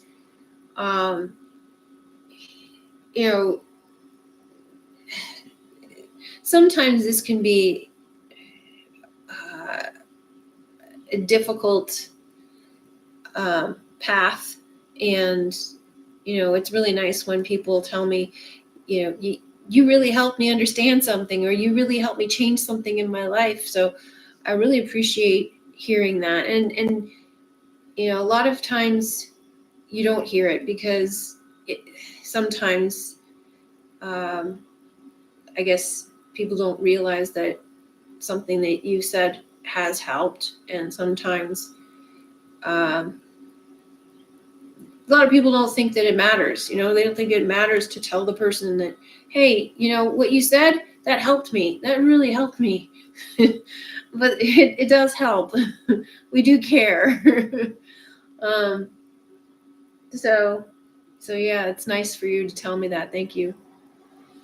Nobody knows. I did a few years ago, fasting with water only. Great clarity and great weight loss, more energy, but nothing else. Yeah, years ago I went on an extended fast. And I say that because at the time it wasn't really called fasting. It was called not eating.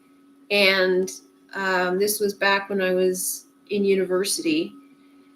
And I was experimenting and thought, well, I'll just eat as little as possible. And I ended up reducing what I was eating. And over like gradually. I didn't go extreme like right away, but it was gradual, and it was over a period of, I think, 3 months or something. And I was at the end period for, I guess, about a week. I was eating an apple a day, and that was all I was eating. And I felt great. I had a lot of energy. I was alert. I was fit. I could work out for like ages and not lose energy. And then I had to leave university because it was over. So I had to move back home. So I had to pack up all my stuff, move back home, and unpack everything. And at the end of the day, I was so wiped. I was shaking. I had no energy. And I don't even know how I managed to do it because I was just so spent. And so after that, I started eating normally again. But it didn't, I found it surprising how, I was able to gradually just reduce what I was eating, and it didn't really bother me. It didn't really affect me. And yet, there's all this propaganda around anorexia. I'm not recommending it. I'm just wondering what that's all about. And don't get me wrong, I've seen people who have unhealthy eating habits, unhealthy relationship with food, and that's led to not healthy lifestyle. Not recommending it at all, but it is strange to me how some people will go on extended fasts, and some people will claim to be breatharians. And yet here there's a lot of this negative connotation over not eating and calling it an eating disorder. So how can those two be so polarized? It's very odd. But anyhow, I keep saying it's bothering me.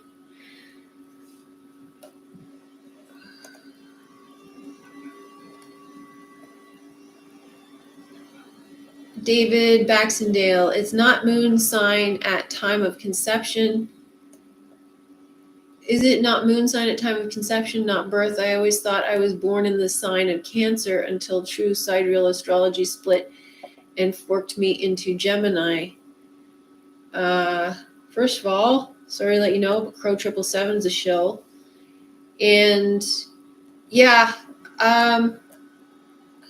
the sidereal and Western are both true. It's just how you section out the sky. So to me, you have to look at both of them. And I think that it's a combination of the two. It's kind of like one is heaven, one is earth. One is about what happens on the earthly plane, and one is about what happens on the heavenly plane. So you marry the two and pay attention to both of them. One is not wrong and the other is not right. So they're both true in their respective ways, as far as I have come to understand it. Please do your own research. But yeah, the way that it's done is the sign is the section of the sky. It's not literally the sign. The sign is what defines that section of the sky. So when you're looking at, say, if you're looking at specifically, what's it called? What's the software called with the astrology again?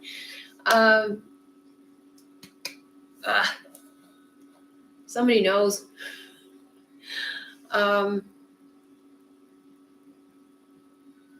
Stellarium. Thank you, Trixie. Yeah, so if you're looking at Stellarium and you're looking at where the planets are, or the sun is in what sign, I mean, it's helpful, but it doesn't need to actually be on the sign to be in your sun sign, because it's about the section of the sky. Again, triangle. So there's a lot of misinformation about what's going on with the sky and the zodiac, and then they're introducing a 13th sign, which is not true. So there's only 12 signs, and both are accurate, but in different ways.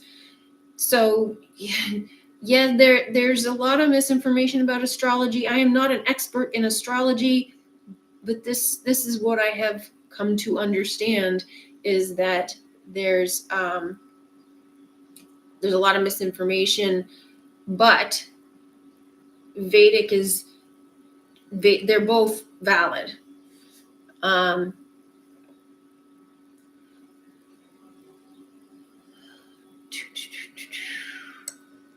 Where am I here? What's the video heading for that, Roger? Well, I used to bombard your comment section when I first found your channel. I was just happy to find you, Rainbow Warrior.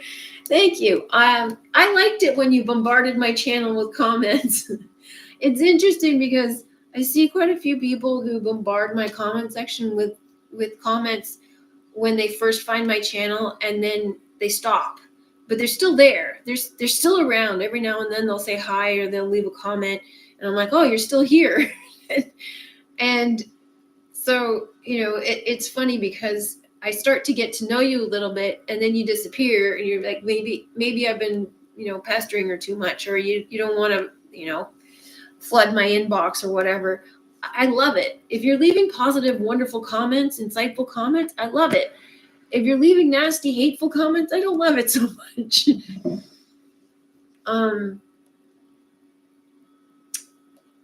Roger Prescott, I've followed you for years, TrueLove, and you're a blessing. Trust me. Oh, thank you. And that's another thing to know. Like, it's really nice to know when people have followed me for years and are still here. Adam, better late than never. Good to see you, Adam.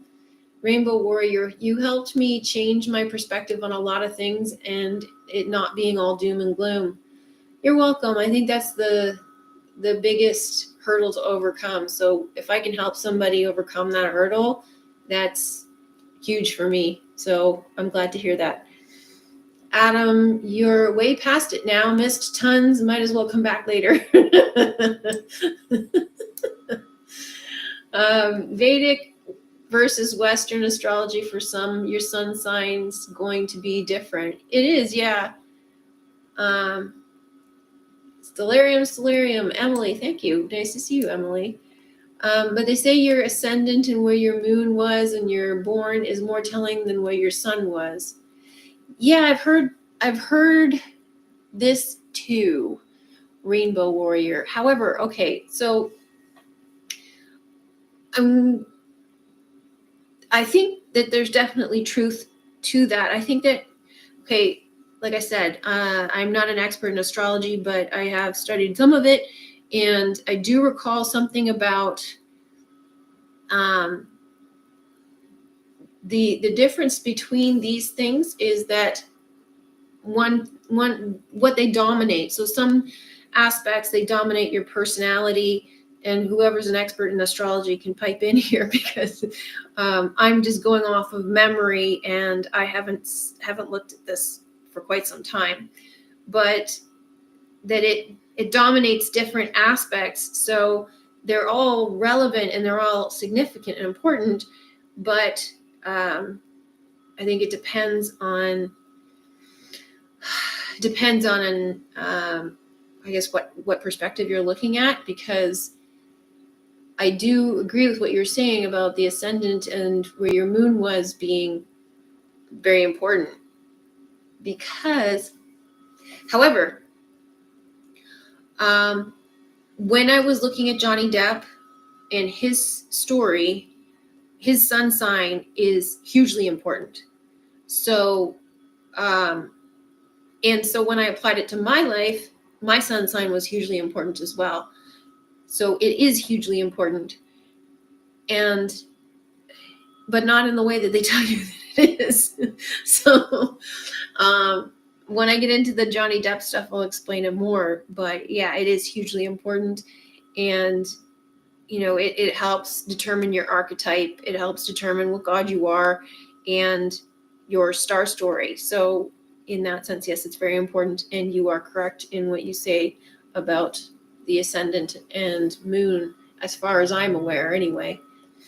Adam, in what way is Crow a shill?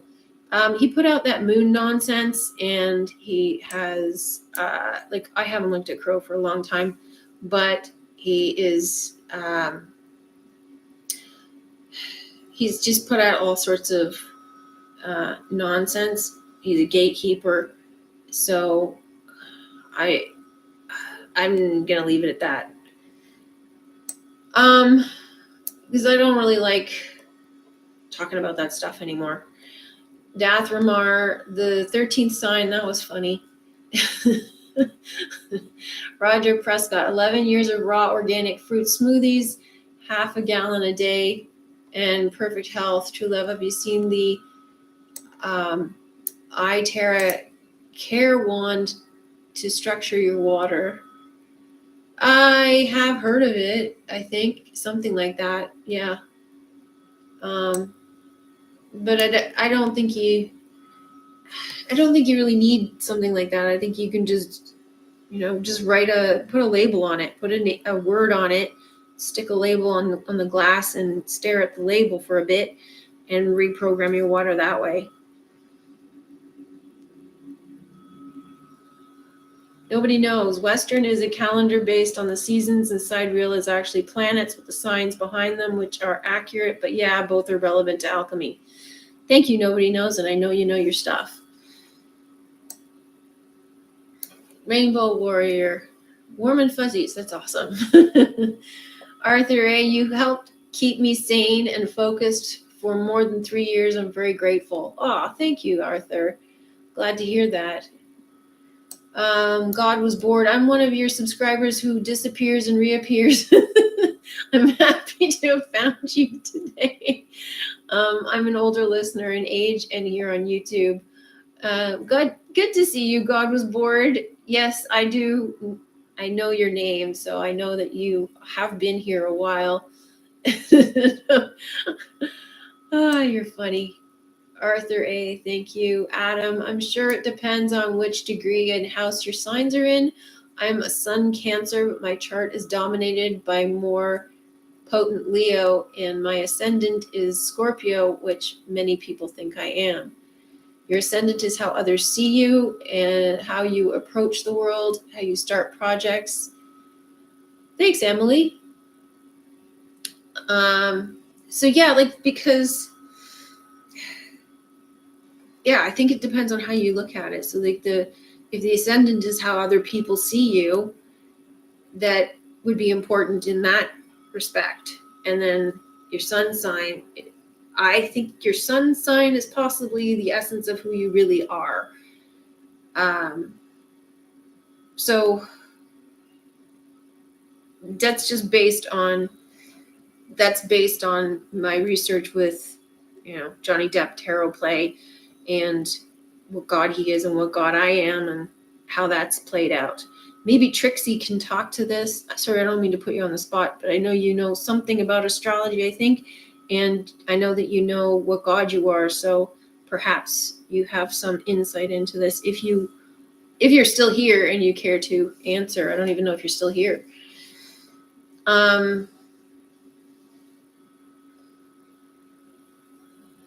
The sun is setting on my arc of horizon. When half is not visible, I see a semicircle of 180 degrees.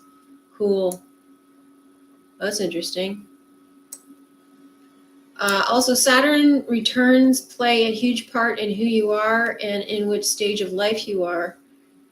Yeah, that's interesting, Adam, because the Saturn returns just was in Taurus. So apparently this is a big deal. So what happened in your life 12 years ago will repeat again. And so I thought about what happened in my life 12 years ago, and I was like, okay, I don't know. Anyway, we'll see how it goes. But I did notice, that there was a pattern on the 8-year mark, that I went through my life on the 8-year mark and saw every 8 years the same thing happened. And then the last year that the 8-year pattern hit, the reverse happened, which was interesting. I don't know if anybody in the chat's familiar with this or why that would happen, but so say, for example, I don't remember exactly what it was, but say, for example, every 8 years, I lose all my money. And then the most recent 8 years, I gained all my money. I gained all this money. So something like that happened, which I thought was really weird. Like, how is it that all of a sudden the reverse happens, but in the same respect, like it's in the same, I guess, house or same area of my life.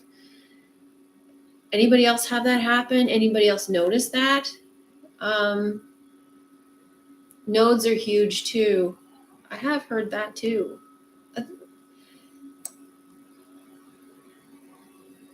Puma, my sun sign and ascendant is the same. Oh, that's cool. Ascendant is how you perceive, moon is how you think and feel. Thanks, nobody knows. God was bored. I wasn't trying to be funny. I have another channel for my comedy attempts. It's called The Bore of Babylon. I don't think I've ever seen that. So I know you weren't trying to be funny, but I found it amusing. I appreciate the humor in the everyday.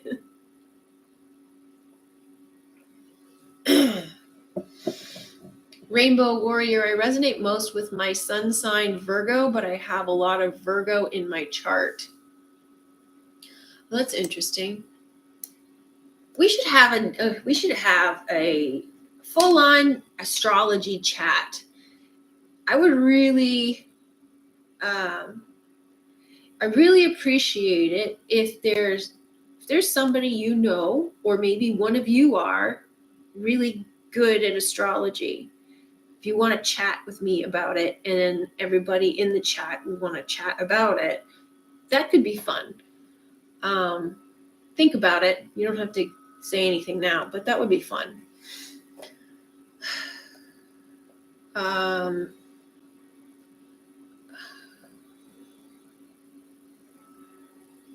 My second Saturn return is now, and one of my children is having her first. Oh, cool. I want to know what God I am. How can I do that? I've seen you talk about it, but I don't know how to tell. It's kind of a complicated process, and a lot of what I've been showing with the decodes has been revealing the mythologies and the stories, in revealing who the actors are or who the characters are in movies, that it's supposed to help you figure out for yourself what your God is. So when I get through the Johnny Depp stuff, it'll be way more specific because I've done him in depth, and I will go into great detail about that and how to apply it to your life. At first, it's not easy. It's not an easy process. And all of the work that I have done, it's easier to do it on your own life because you know yourself and you know your story. You can find it in other movies, and that will help you as well. When you see your stories played out in the movies or TV shows, it helps you. And everything in your life tells you who you are. So when I show you how I did it with Johnny Depp, it should help clarify for yourself, but don't get frustrated if it's not obvious, because even though you know yourself the best, it will still be difficult because there's a lot of crossover with the gods. So be patient and don't get frustrated. And I mean, I had a little bit of help in seeing it, simply because it was a little bit obvious. But in some cases, it's not obvious. With Johnny Depp, it wasn't obvious.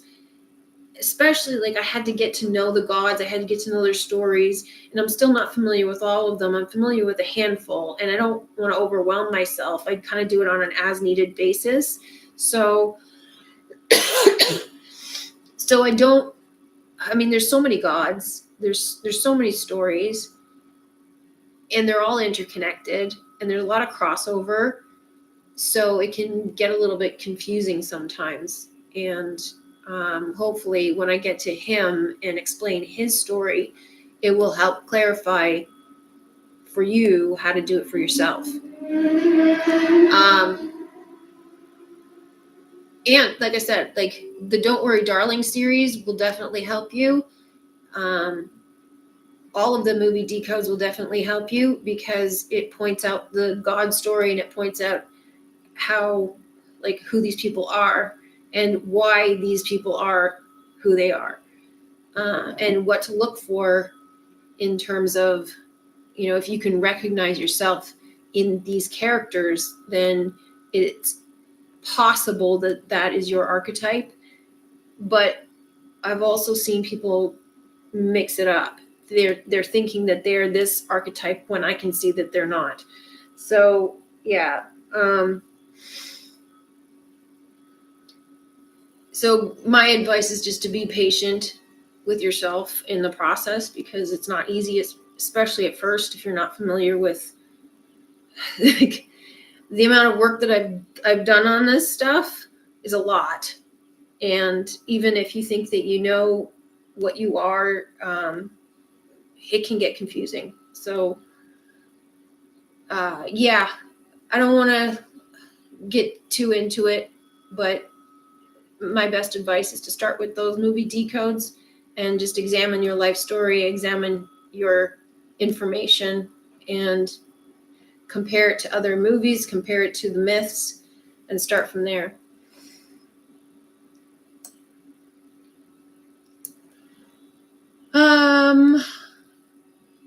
Trixie, the Venus 8-year pattern I mentioned to you. Yes, that one, definitely. I noticed that too. Every 8 to 10 years, it repeats in some way. Rainbow Warrior. Yeah, Jupiter is every 12 years. Yep, I noticed that. So whatever happened to us in 2011 is going to repeat this year. So, okay, so nobody knows. Is it specifically I think this is true. It specifically has to do with the house that Jupiter is in. Is that true? So at the moment, Jupiter is in Taurus, so it would have an effect on that house, whatever that house stands for, which I don't know. and then when it moves to other houses, it would affect that house.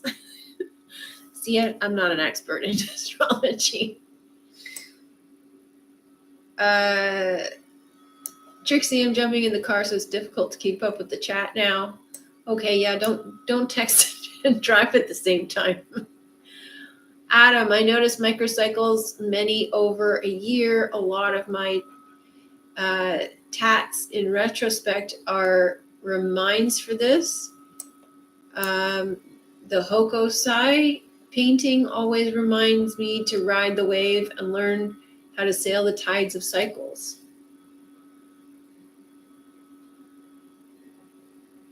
Yeah.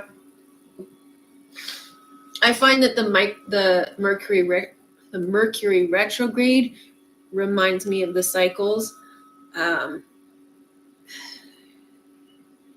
and to ride it out, because sometimes we get affected by that in a significant way, and it can be tough to get through that period, even though we know it's a short period, but it comes around all the time, so it can get kind of frustrating. Quirky Chick, yes, astrology chat is a great idea. Cool. My movie is Matilda, Rainbow Warrior. That's cool. So your movie is Matilda. Are you connecting yourself with the character of Matilda? Nobody knows. Rainbow Warrior ditto. Really? Wow. Okay. No, I'm not doing it. I would advise, see, I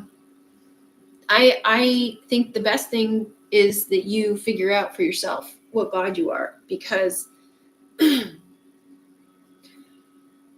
me telling you isn't going to help you. If I can recognize in some people what God they are, I'm not going to tell them, because they have to discover it themselves. In my case, somebody told me and I didn't believe them, and so then I had to figure it out for myself, and now I do know. I know. I don't need to believe. I know. So, yeah, it's best if you figure it out for yourself, and it's a satisfying journey to figure it out. So, don't be impatient about it. It's very satisfying to make those discoveries and connections, but I will provide you with the tools to do so a lot faster than you figuring it out on your own. That's for sure. Can I not just choose my own? I want to be Dionysus and have a party. No, you can't. you can have a party. You can pretend to be Dionysus if you want to. Astrology is hard for me to comprehend, but I'm trying to focus on and teach it myself. But my brain is pretty busy. I know I find astrology like a foreign language.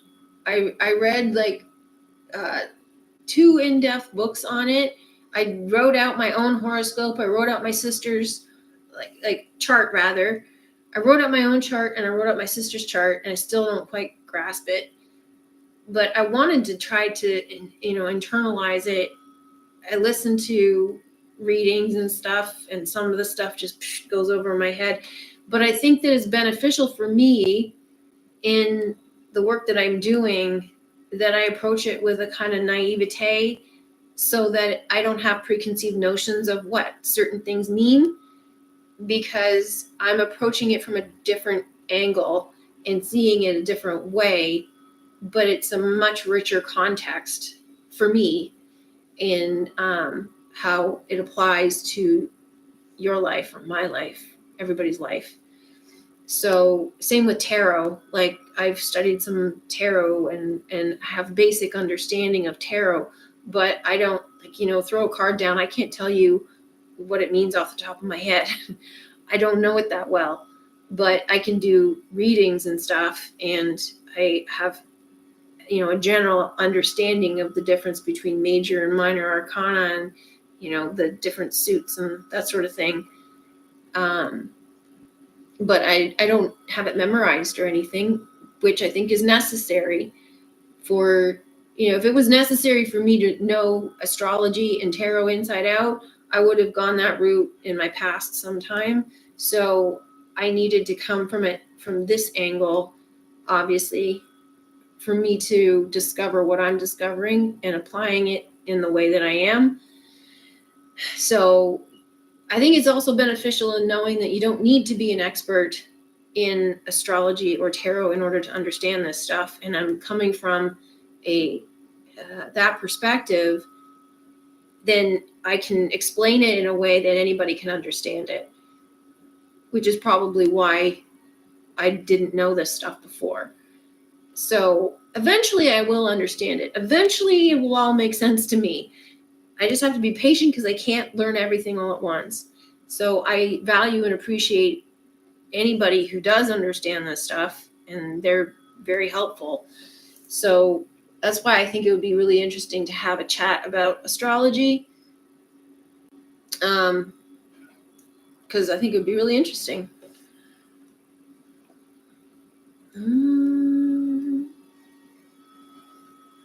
Beat Nick. I'm not going to read your full name. It's too long.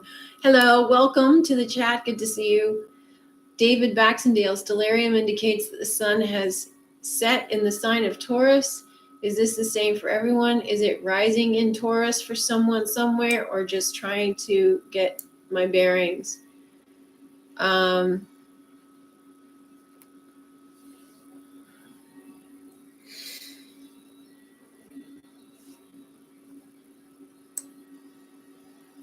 has answered, if the sun is local, which I believe it is, then I imagine it is based more on where the sky is to the sun as opposed to the sun is in the sky. Well, look at what sign is rising in the east, and that's your ascendant.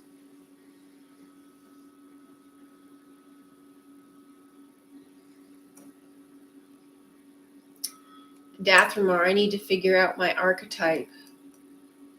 Yeah, it absolutely, it changes everything, I think. I mean, I think it's hugely important in knowing who you are, which is why we're here in the first place, and remembering your past, so remembering your past lives and everything. And I've talked about that before. I'm going to watch this movie today for sure. Which movie? What movie are we talking about? I've watched them. I watch all your videos. Yeah, I'm sure you have. I'm not specifically saying, that you haven't watched them, so go watch them. I'm just saying anybody who hasn't watched them, that's going to be beneficial in helping you find that information. So yeah, but more to come, which will be beneficial and specifically focused to that in a more practical sense, so that you can apply it to your own life. And so I think the way I'm going to approach the Johnny Depp stuff is right out of the gate, I'm going to tell you who he is, because I'm not going to do the whole wait around to the end to figure out who he is, because I think it's more beneficial for you to know who he is, and then I will prove it to you by showing his life patterns in his films and stuff. And then you will be able to see it more. So if I'm showing to you all of the evidence and then at the end telling you what he is, you're less inclined to see it, and you're gonna have to go back and rewatch it, which is fine for me because I get the double views. But that's not my point. Like, the point is for you to learn and see it the way you need to see it, which is knowing who he is, and you have a different perspective on watching the material from that perspective in that way. So I think that's what I'll do, is I'll just right out of the gates tell you this is who he is. I'm not going to tell you now, but I'll tell you who he is, and I'll tell you, like, generally how I came to that conclusion, and then I'll get into detail after that. So I think that's probably the best approach. So that video will be very helpful for anybody who's looking to figure out who they are. But that's a little bit down the road. I got a couple, I think 3 videos at least to come before that.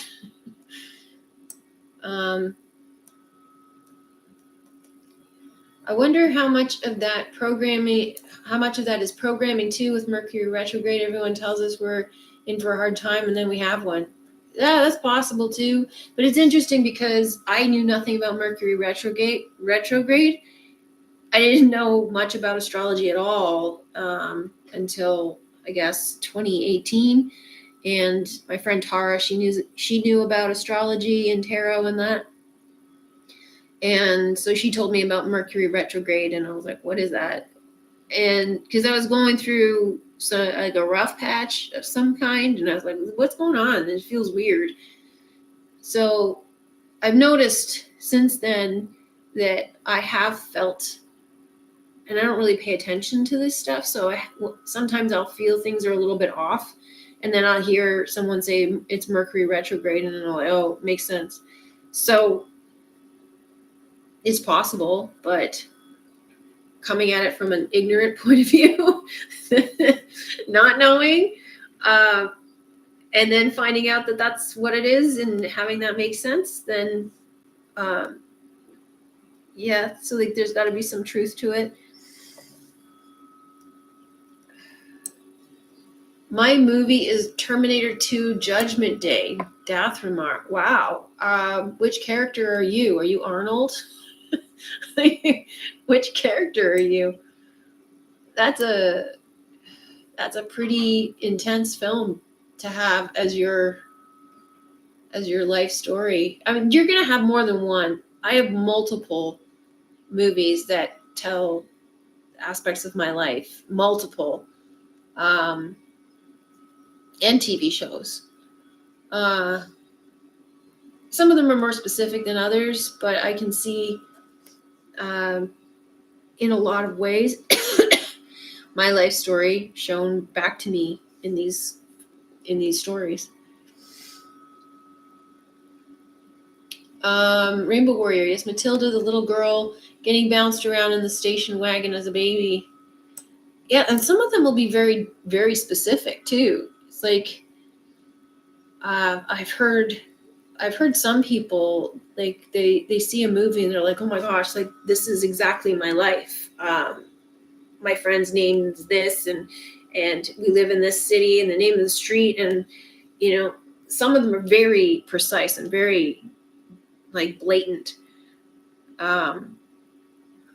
Mine have been a little bit more subtle, but the story has been pretty glaringly obvious. So, but the irony is, like, when I watched them the first time, I felt a connection to the movie. Like, I enjoyed the film and I felt connected to the actor somehow, like whether it's the actor or actress, and it could be male or female, because the archetype that they're portraying has some significance to me as my archetype. So sometimes, like the James Bond is one, Superman is another. Those archetypes are hugely significant to me. So, like sometimes that's why you resonate with those films. And yeah, so it's funny because when I watched them the first time, that was the only thing that really struck me. And yet I watch them now knowing what I know, and it didn't hit me that it was showing my own life back to me. It does now, but it didn't then. So yeah, it's even like on a sort of subtle level where you think, oh, yeah, I went to college and something like that happened to me, but it's not so blatant that it's obvious. It's kind of like I can relate, but it doesn't seem to be so obvious. But then you start to see things in a little different perspective, and it's like, oh, that is my life, almost literally.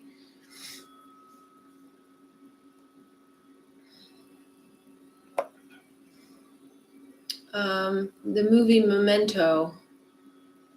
Yeah, Memento's another one. Driftwood, good to see you. Rainbow Warrior, understandable, but maybe one day I can get it out of you, your perspective. Hey, look, if you figure out what God you are and you want a second opinion, I'm happy to oblige. But you've got to come to me and tell me, okay, here's who I think I am, and here's why. And, back it up with all of this evidence. And because I can't do that for you. I don't know you well enough. And also, you've also got to be willing to share that information with me, and some people aren't. And that's perfectly understandable because a lot of it's very private. I don't even feel comfortable sharing mine because it's very private, and this is the internet. So I understand that, but you can do it privately if you want, but I'm totally willing to give you a second opinion after you've figured it out for yourself. If that's something that you would find valuable, sure. Jupiter is going into Aries, but plays its part based on signs of the house. Jupiter's going into Aries, but plays its part based on the signs of the house signs it rules in your chart of Pisces and Sagittarius, with so maybe your 6th and 12th house. So fire sign of Aries will have a fresh start. Bang. The Ram based on service to others, work 6th house stuff, and 12th house spirituality or sacrifice, etc. Okay, this is where it's like, okay.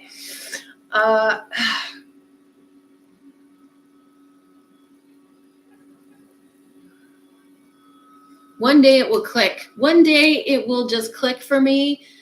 And, there's just so much to astrology. There's so many nuances. There's so many subtleties. I have a general idea of how it works, which works for me at the moment, but one day it will all click.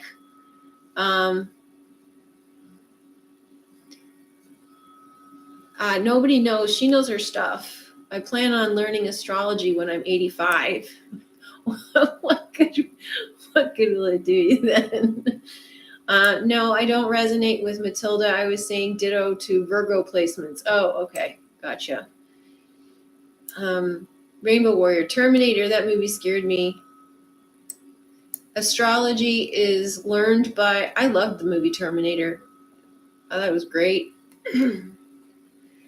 And I can understand the resonance with that film.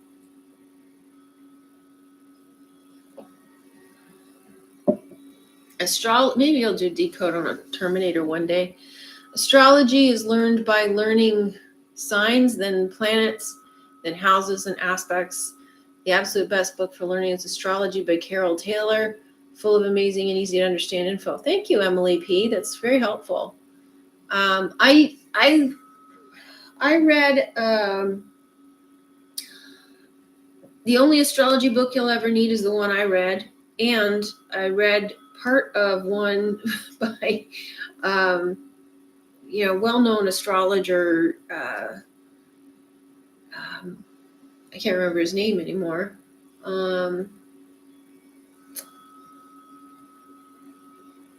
He was a well-known astrologer. I read his book, who was called Astrology, but he's very hard. He's very sort of mathematical, scientific, and boring. He's boring to read. So I couldn't make it through all the way.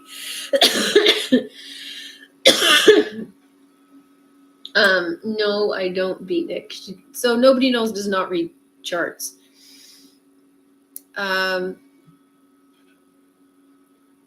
Adam, pretty sure I'm the fool.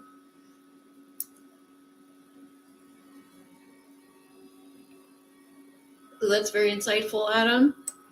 Are you guessing or do you know?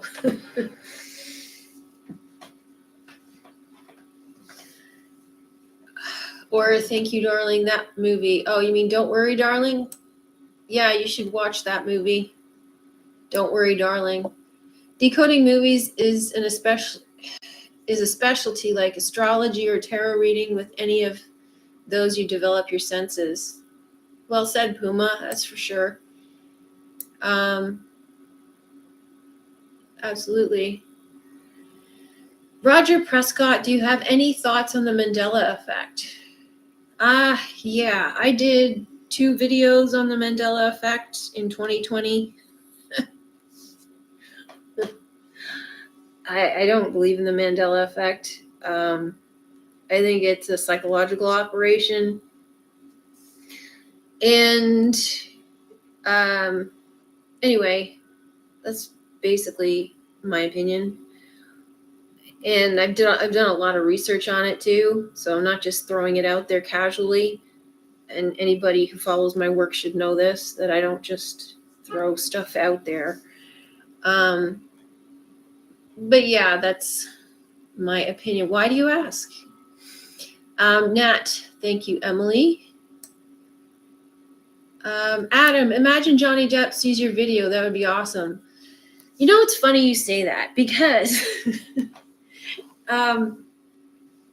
the back of my head, I kind of think he will at some point, which is weird.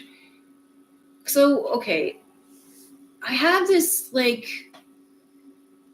vision of where things are headed, and sometimes I fog it out with fear, and then when the fear cloud disappears, I can see very clearly where things are headed, and it's so clear that it scares me sometimes.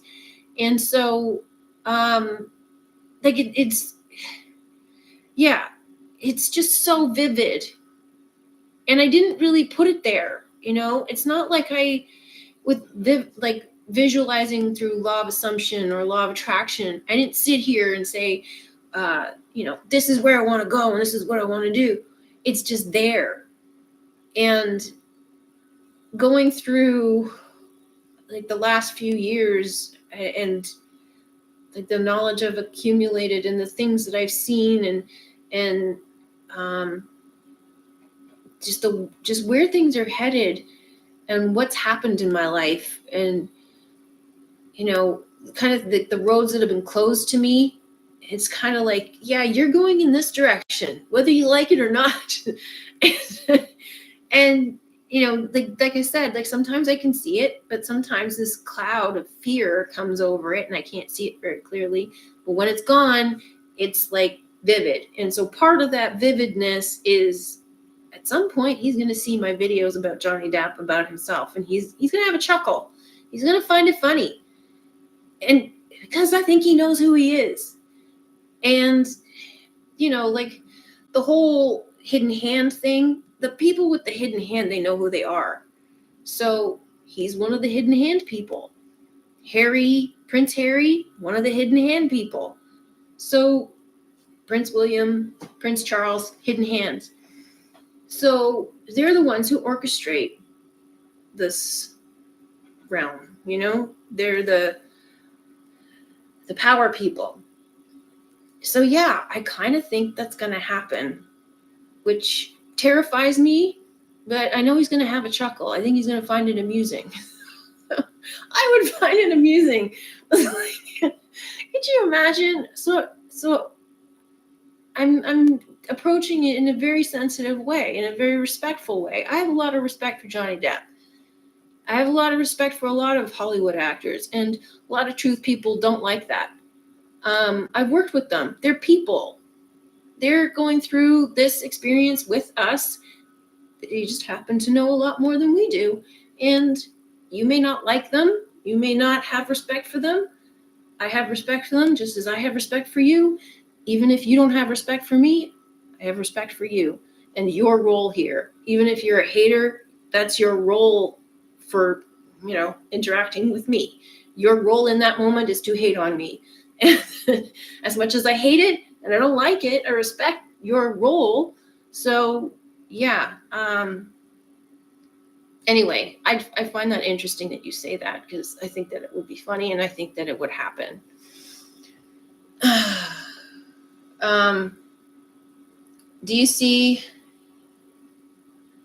Do you think he knows who he is, or is he led by his fate? Well, kind of both. You can know who you are and still be led by your fate, still be led by your story. That's what I mean by you come to know who you are and you remember who you are, and you have the option of choosing whether you want to live outside of the story or you continue living in your story. You may not want to. And so these people, they come here and they have a role to play and they have a job to fulfill. And, they went through the process like we're going through it now. And they come back here with the divine right to rule because their role is to lead the story. And yeah, not all of them are awake. Not all of them are aware. Some of them are NPCs. They have to fill in the gaps, but they're here to help. So yeah, I think that when you're aware of your story, he's playing a role here, but I think he's aware of who he is. I think a lot of indicators have shown that he's aware of who he is. And that's why I think when he sees it, he's going to have a chuckle.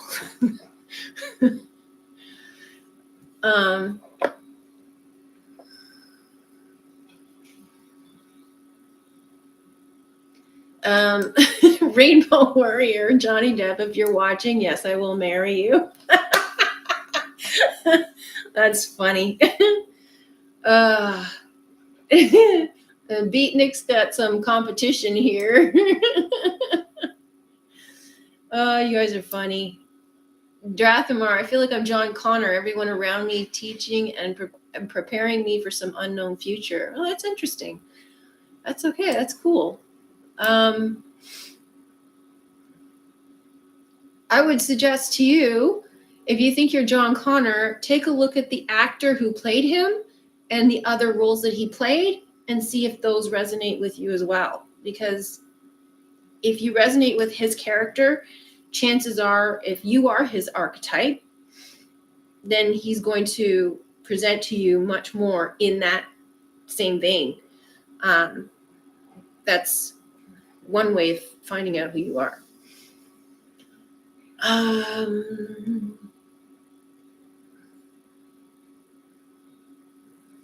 Beatnik, you guys have a great day. I have to watch Matilda and Don't Worry, Darling. True, I'm going to rewatch after viewing these. Thanks. Enjoy. Go and watch.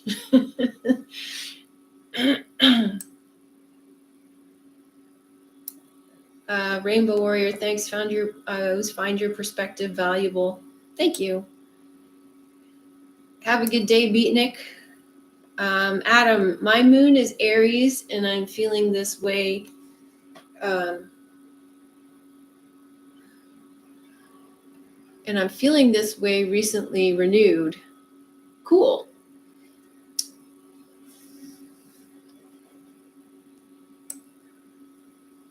Would love a decode on Terminator. Yeah, that would be a different kind of movie to decode, wouldn't it?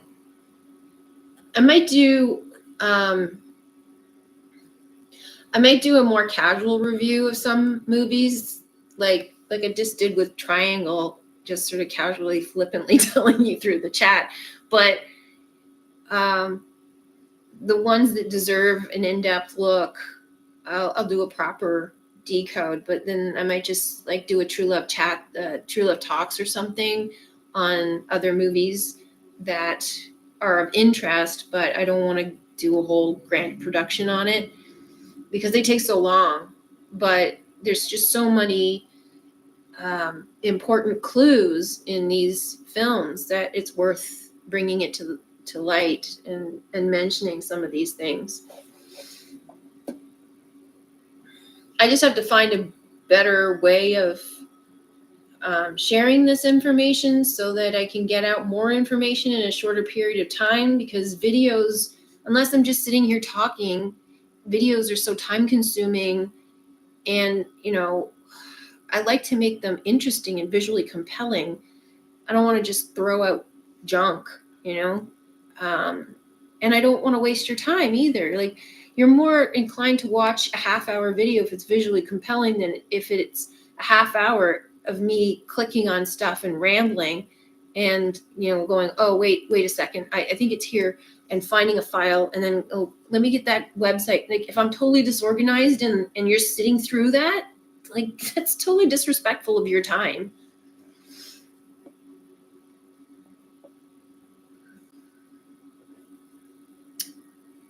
Since I was a teen in the 80s, I've always resonated with the movie Harold and Maude. God was bored.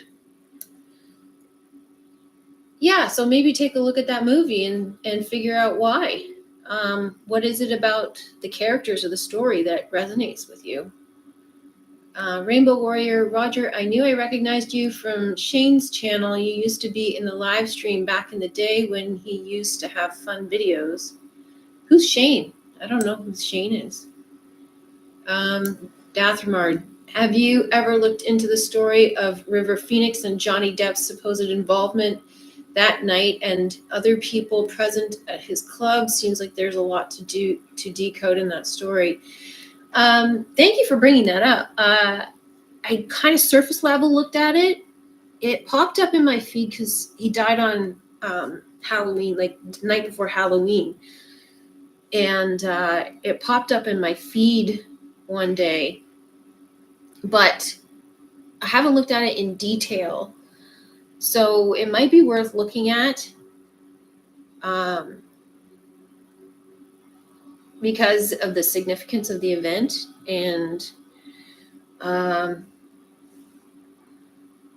his connection to the nightclub and everything. So I'll take a look at it, have a look and see how it connects.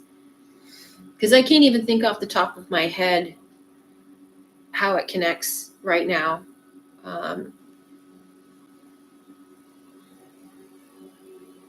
Yeah, it's all very interesting.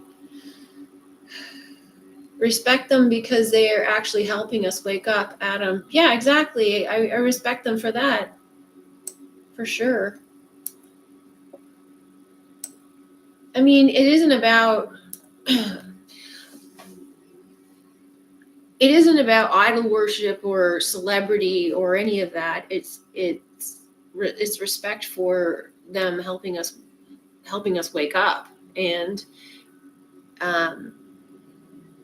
I mean, I also respect Johnny Depp as an actor. He's an incredibly gifted actor. So there's that too. But you can respect artists for what they do. But I don't worship him. I don't idolize him. I don't, I don't see celebrities that way anymore. Olivia Newton-John was a little bit different because she was my childhood, I guess, idol in that sense, and that's hard to let go of. So if I had met her in person, I probably would have fallen to pieces. There's very few celebrities that I feel that way about. And, working in film and television has definitely helped make it very commonplace to associate with people, like that, celebrities, wealthy people, rich and famous people. It doesn't really faze me in that way. I think that you can definitely have an energy imbalance when you come into contact with somebody who's got this, overpowering energy, and they're highly confident, and especially celebrities especially have a lot of confidence, and they don't have this like fear that a lot of ordinary people do, if you want to call us ordinary people, non-celebrities, shall we say, non-elites. And if you notice, a lot of child actors are very precocious. They don't have this fear barrier. And a lot of us have to overcome this fear barrier. So when you come into contact with somebody who has a lot of confidence, it can shake you sometimes. So I think that has a lot to do with this idolization that a lot of people have for people on stage, because it's a big fear for a lot of people. Public speaking, getting on stage, performing, that's a big fear for a lot of people. And I've done a lot of that in my life. I'm nowhere near at the level of an A-list actor or anything in terms of their experience of being in front of the camera or in front of people, or getting exposure that way. But I have some experience in talking to people, being in front of the camera, and that sort of thing, being on stage, whatever. So all of that helps build your confidence. But I still have insecurities. I still have issues.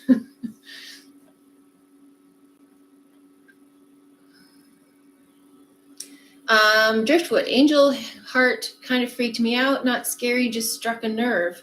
Well, there's probably something in it that relates to you. I mean, maybe not on a specific level, maybe on a higher level.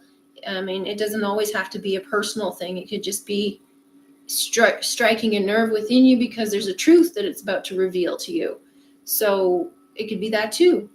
There's many times where, with Don't Worry, Darling, that opened a big truth. Under the Silver Lake opened a big truth. A lot of these, which is why I do these decodes, which is what I put in the video about why decodes are important, is it hits on a truth and it reveals it within you. So doing these decodes, whether you're decoding movies or songs or scripture, what have you, it can unlock truths within you and unlock levels within you. So yeah, there's that. What are your thoughts on Prince Harry and Meghan? In what respect? In what context, Nat? I have many thoughts. Dathramar, he was also in American History X, again being taught lessons by everyone around him. The actor that plays John Connor. Yeah, so take a look at his movie profile, look at the commonalities, and go from there. So, CC, Hollywood actors are sold and bought. No, they're not. Quirky Chick, what god does lead actress represent in Don't Worry, Darling? She's Venus. Nobody knows. Hit the like button to help TrueLove. Thanks, nobody knows. Hit the like button. Help me out. Bub's Cat. Always resonated with John Cusack. I looked a lot like him from Better Off Dead, though Grosse Point. I met a woman years later that knew the director of BOD and had animation stills from him. Oh, that's cool. It's interesting too, because you will physically resemble, to some extent, the actors that you resonate with who portray your archetype. And you will notice that the people that you resonate with, say for example, like I resonate with James Bond, he physically resembles an ex-boyfriend of mine. And I mean, not exactly, but very similarly. And then there's another movie I watched that resonates strongly with me and tells one of my stories, and the actor in it who portrays the main character's boyfriend strongly resembles physically a boyfriend of mine. So, and it was at the same time period that this story is portraying, and he's basically like, it's the same story. So yeah, it's very weird. And this happens a lot. Dathramar, I've come across some interesting things on the River Phoenix story. I can share what I have. Oh, I would love that. Please do. I guess the best way is on Discord. Yeah, Discord. If you are in Discord, please do DM me. And if not, you can email me too. My email is on my YouTube channel info. Rainbow Warrior, to be honest, why I hate on celebrities is because they make so much money and I feel like they abuse it, take it for granted, but I guess we're all guilty of that in some form. Thank you for your honesty, Rainbow Warrior. I can understand that, but when you understand what money actually is, and if you look at it from the perspective of money is just energy and it's not real, if you are someone who has abundance and has a channel into abundance and you manifest money out of thin air, basically, then you know that there's always going to be more. So to spend money like water, which it kind of is, it's a currency, right, isn't anything to them because they know there's going to be more. And if we're looking at it from our perspective, we believe we have to work for a living. We believe we have to exchange hours for money, and that's the only way we can make money. You have to get out of that mindset. So they don't believe that. Wealthy people don't believe that. Wealthy people believe that their money works for them. So they have a completely different mindset on money, and they don't see it as the sort of tangible, real thing that we do. So we have a very materialistic view of money, a physical view of money. They have an energetic view of money. And that's why they have a lot and we don't. Yeah, there's a huge shift coming in our perception on money, huge shift coming on how money flows and how you exchange services and how we appreciate each other and share our knowledge and our wisdom and our skills and our gifts. So I've heard many times a lot of people saying we're going to have a gift economy, and that it relates to the X, the symbol for gift in Elder Futhark, which is supposed to be our original symbol for our original language. Elder Futhark is X. So gift economy, again, we're moving to planet X, and we're moving towards the feminine energy. So gift economy means that you give freely and then you receive freely. So you give and you get in return. Whereas before it was, slaving away, hours for dollars, time is money, and you pay me first, I give you what you paid for, and if you don't like it, tough shit. So it's now the opposite. I give freely. If you like what I give, then you give back. And so this is the sort of more reciprocal flowing nature that we're moving into. And I'm starting to see some of that move into a different mindset. I think it's going to be it's going to be an easier change than we think. I think a lot of this stuff is going to flip over a lot easier and faster now that more people are waking up.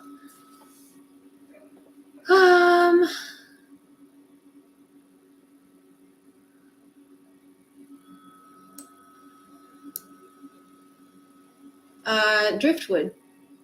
To chat, in my opinion, some people don't realize that we are all divine mixed with shadows. Hollywood actors are playing screwball. We are no different. Thinking you are righteous is a trap. I don't quite understand what you're saying.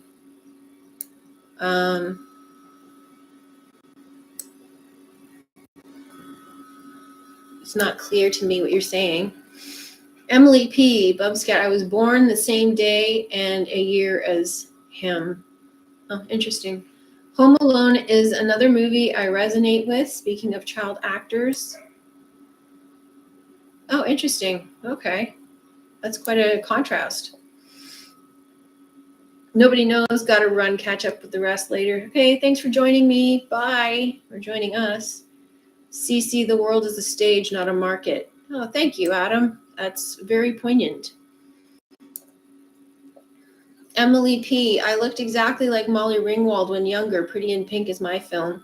Minerva is my goddess. Emily, that's so wonderful. I love Pretty in Pink. Molly Ringwald I really loved her. I loved those movies, the Molly Ringwald movies, when I was a kid. Yeah.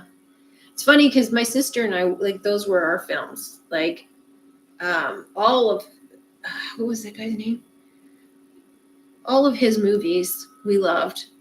And now my sister is they don't really hold up very well if you look back on them. they're kind of sexist, they're kind of racist, they're kind of misogynistic, they're kind of abusive. Like, yeah, some of the context of those films is not great, but I still like them. Pretty in Pink, Breakfast Club. I think Breakfast Club holds up well. 16 Candles doesn't hold up very well, but I still liked it.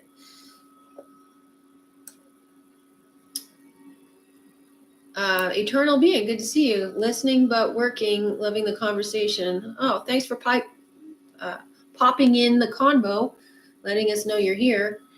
Adam, Emily, funny, I was just thinking how The Breakfast Club is a great film that explains archetypes in a school and how they alchemize each other. Well said, Adam, just like in this realm. Yeah, very true. Very true. I like how you say that they alchemize each other. And it's interesting too, because like that film has so much in it, and it's like gaining more appreciation for its intelligence and its nuances now than it did when it came out. I think it's pretty brilliant. And when you're saying like how they alchemize each other, I mean, they all kind of contributed to each other's alchemy, but they all sort of paired off at the end. So they each found their match, which is interesting. And that's part of the process too. My question about Prince and Harry and Meghan, thank you for explaining, is that I'm curious if you reckon they're narcissistic. I do reckon Meghan is. I don't think Harry is. I think Harry is just sort of a little bit messed up and he got taken for a ride. So, yeah, Meghan definitely. Yeah. A really good channel if anybody's interested for following the Harry, Meghan, specifically Meghan narcissist train is HG Tutor. He does a lengthy series, very thorough, on Meghan and why she's a narcissist. Highly entertaining. So yes, I do. Thank you for clarifying that. Rainbow Warrior, so true about the money. I'm still working on that one, but I know 100% what you're saying is true. Oh, good. It is. It's a hard one to deal with, because when we're in the physical mindset, we see that, you know, we got one thing here and we think there's only one of it, but we don't think beyond what we see, and we have to be able to see into the non-physical so that we reach abundance and understand how manifestation works, understand how things come into be. So yeah, getting past that physical scarcity mindset is a tough one. I still struggle with it. I really do. So I think a lot of people do, even people who are expert manifestors, and I'm pretty good at it. I'm pretty good at manifesting, but there's things that we all have hangups about. And I kind of get frustrated with a lot of these law of attraction, law of assumption people. And I'm like, well, if you can manifest anything, why are you charging money? But it's like, okay, they believe that their way of receiving money has to be this way. And so it isn't. And of course they have the right to charge for some knowledge that they have. So there's nothing wrong with that. It's just a logical hang-up that we have in assuming that they ought to be able to just manifest it out of thin air. Well, they don't have that belief yet. So I have that hang up with them because I know we can manifest out of thin air. I know that it comes out of thin air. I've done it myself, but I still have hangups about it. I still like look at the physical and say, well, hang on, like, where's my stuff? So I try not to think too much about the physical, but sometimes you can't help getting caught up on the physical, whether it's where's my stuff, or it's like when I was looking for a car, I needed a car. So obviously that's a physical thing that I need in order to function here. And it's a thing I was working on manifesting and getting the right car for my needs. I'm not obsessed about the physical in the sense that I gotta have, save up all my money and buy the most expensive fancy car, and I'm all obsessed about the car or whatever. Is that I needed a car, but I wanted the right car. And so I get all hung up on, why is my car not here yet? Why is it taking so long? So those sorts of things happen. But when it did fall into place, when I did finally get my car, all of the waiting was worth it, because I could see the magic all fall into place and unfolding in front of me and showing me why all of this was necessary. And here I am, I'm patient because I need a car. I'm like taking the bus everywhere all across Ontario, and it's driving me nuts. And yet, I knew it was going to come in good time.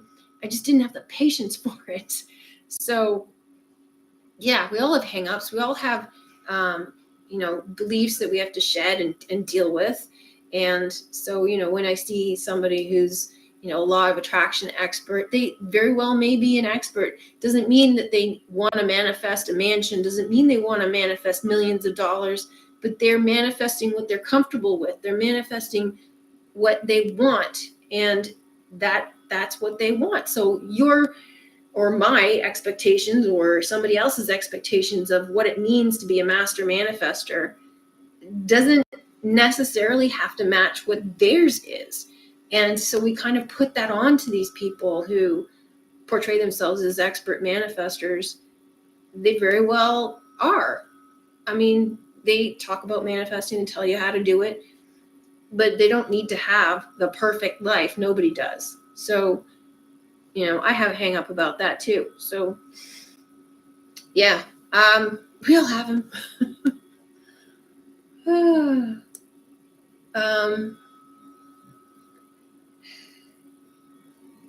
Emily P, I would do what I do, money or no money. Oh, I totally agree with you. Adam, if money is energetic and we start to change how we feel about money, about energy exchange, and the moon is about feeling, moony energy.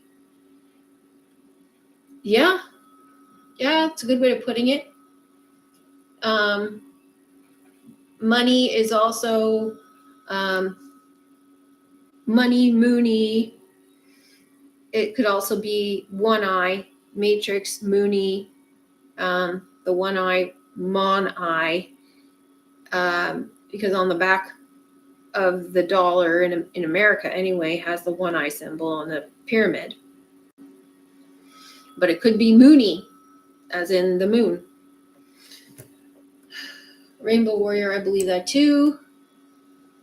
Adam, that was just a brain fart, doesn't make sense.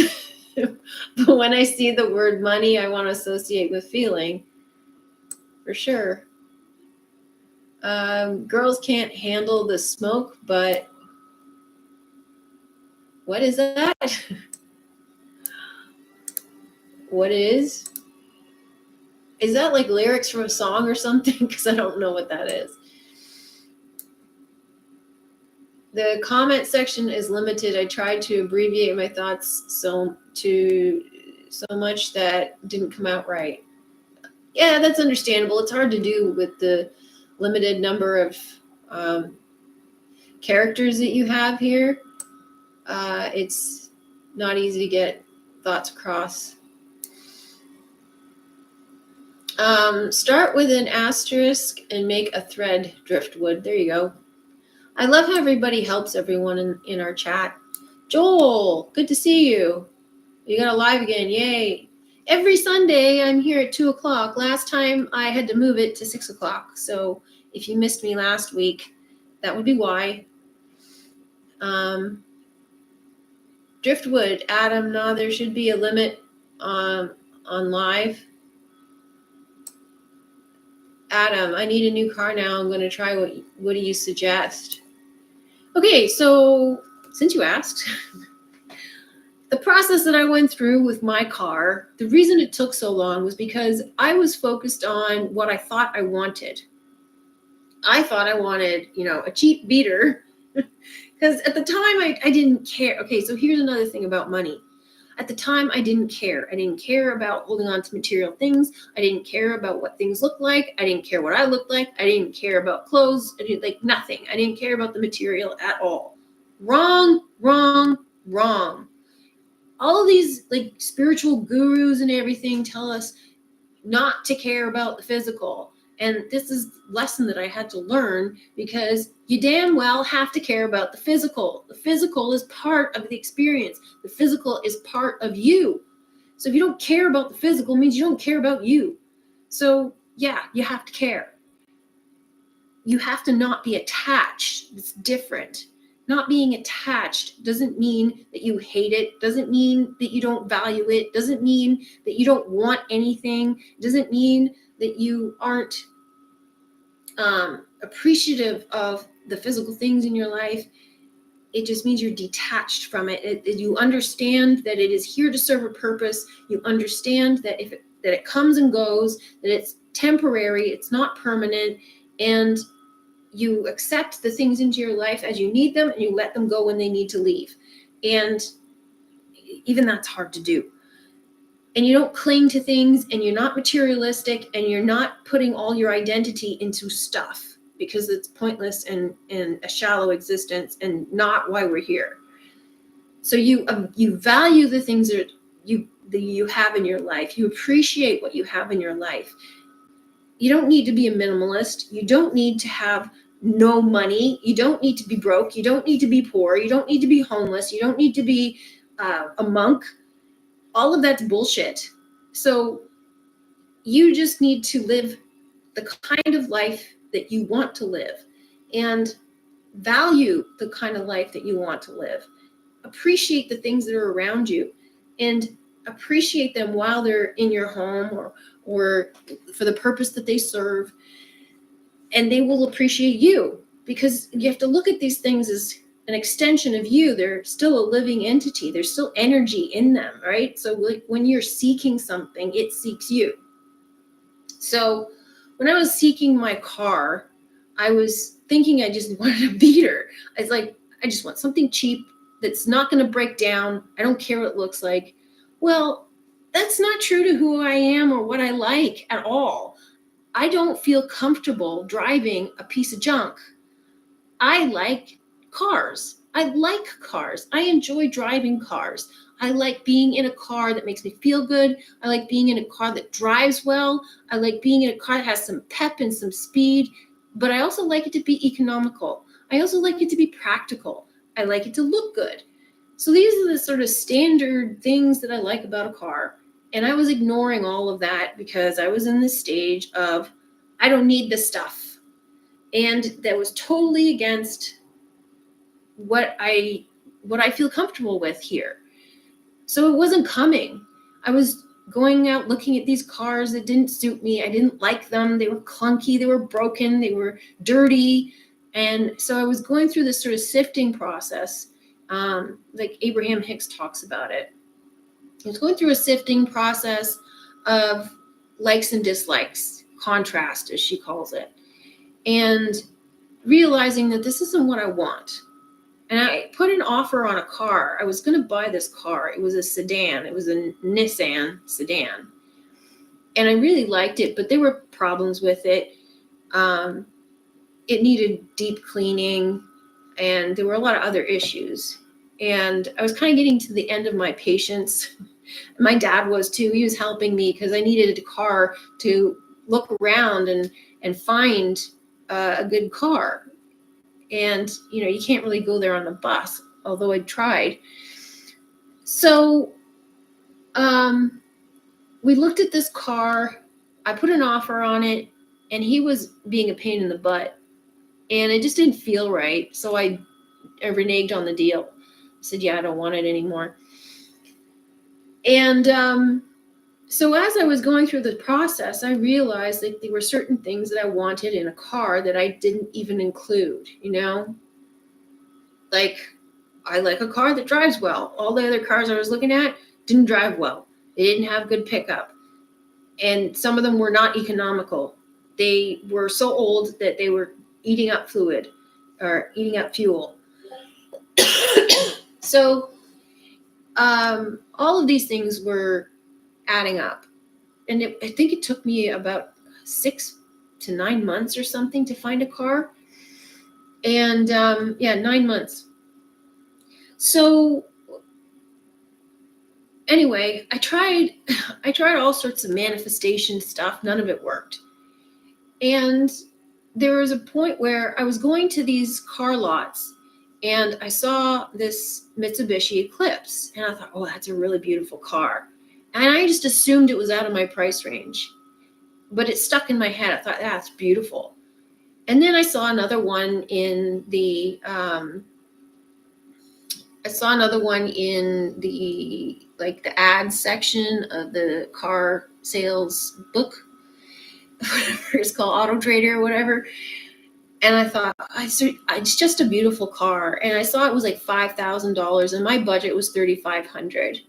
And I thought, yeah, they're nice, but they're out of my budget. And I had a very strict list of things after going through the sorting process. I wanted a car with low mileage. I needed it to be $3,500 because that was what I had. I needed it to be economic on fuel. I needed it to look nice, drive well, and in good condition, no rust. And I wanted either sporty looking or a hatchback or something. Well, I still hadn't fully refined what I wanted it to be, but I kept seeing this Mitsubishi Eclipse. And I thought, well, what if I expanded my budget and try to negotiate it down? So I changed my thinking. I changed my perception to expand my search criteria. And I started looking in the $4,500 to $5,000 range, thinking I could either, find the money or negotiate it down.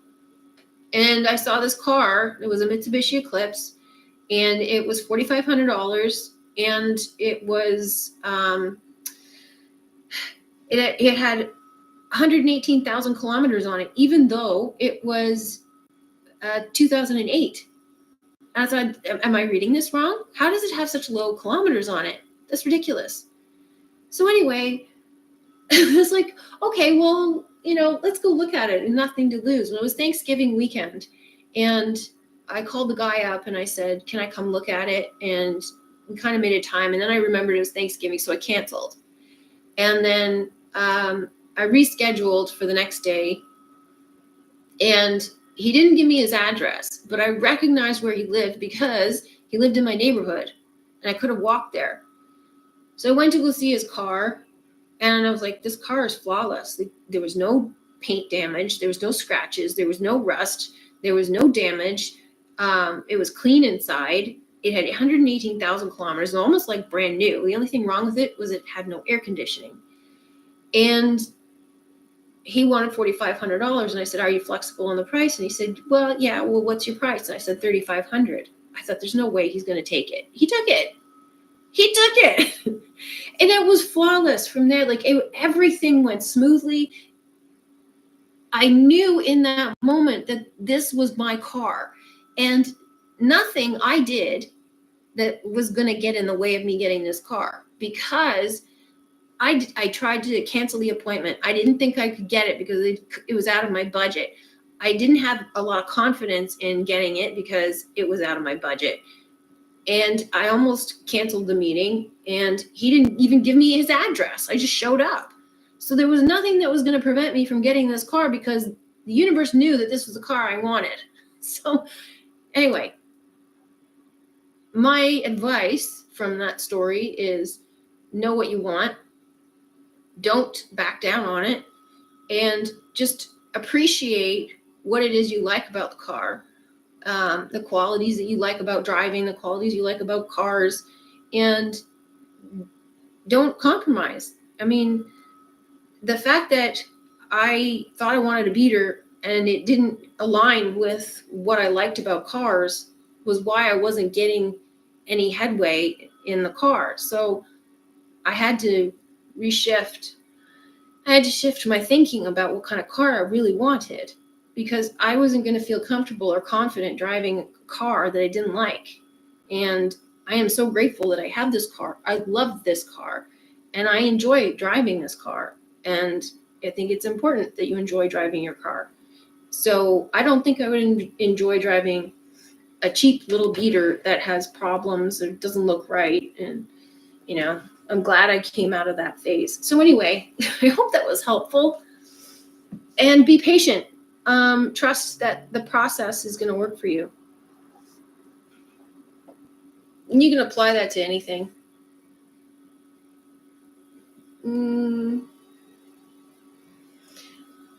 Did you go to World Protest on Saturday, Joel Viner? No, I don't go to protests unless it's kind of ironically just to participate in the fun. I did go to the trucker thing because I thought it would be fun, but protests don't accomplish anything, so no, I don't go to them.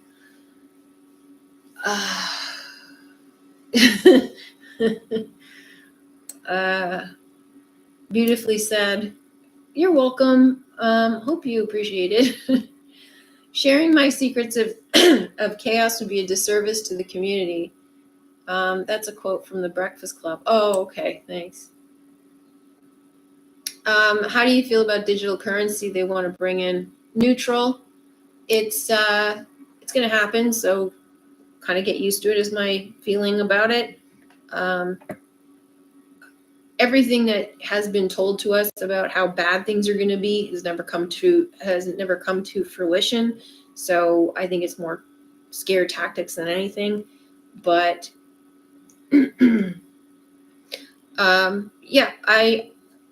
so many of us are moving in a direction that's detached from that. There's going to be an alternative, so I'm not worried about it. I'm not worried about whatever they do. It's irrelevant to me.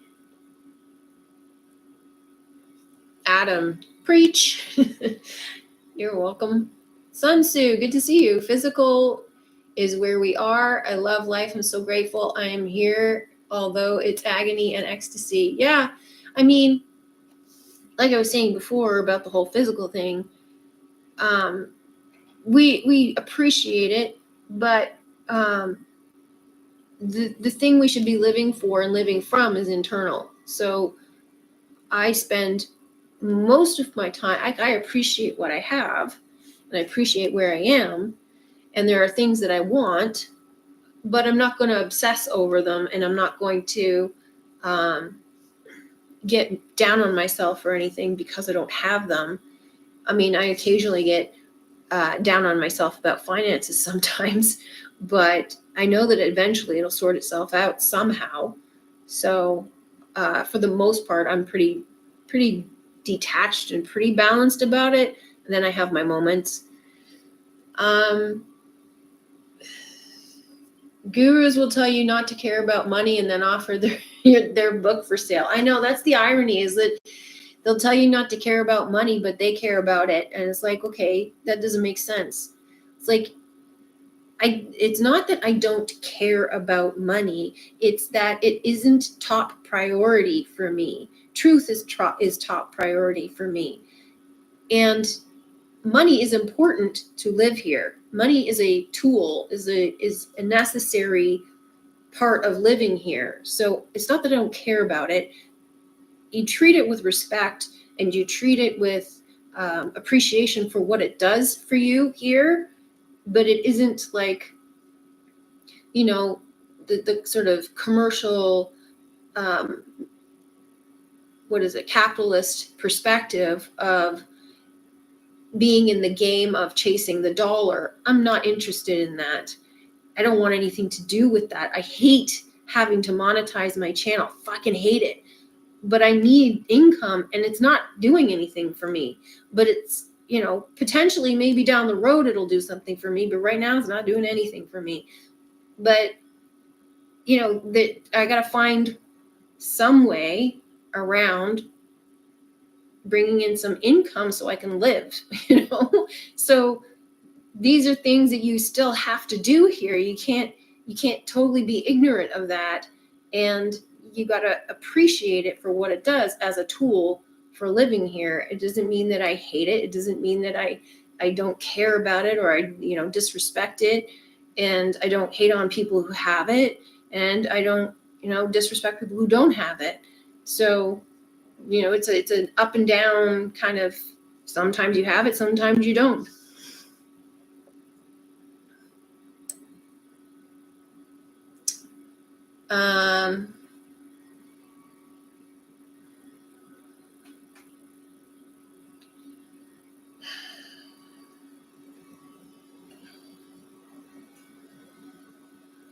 Driftwood, I used to not feel picky. I even spent time as a drunk traveling nomad, often in a tent by a river.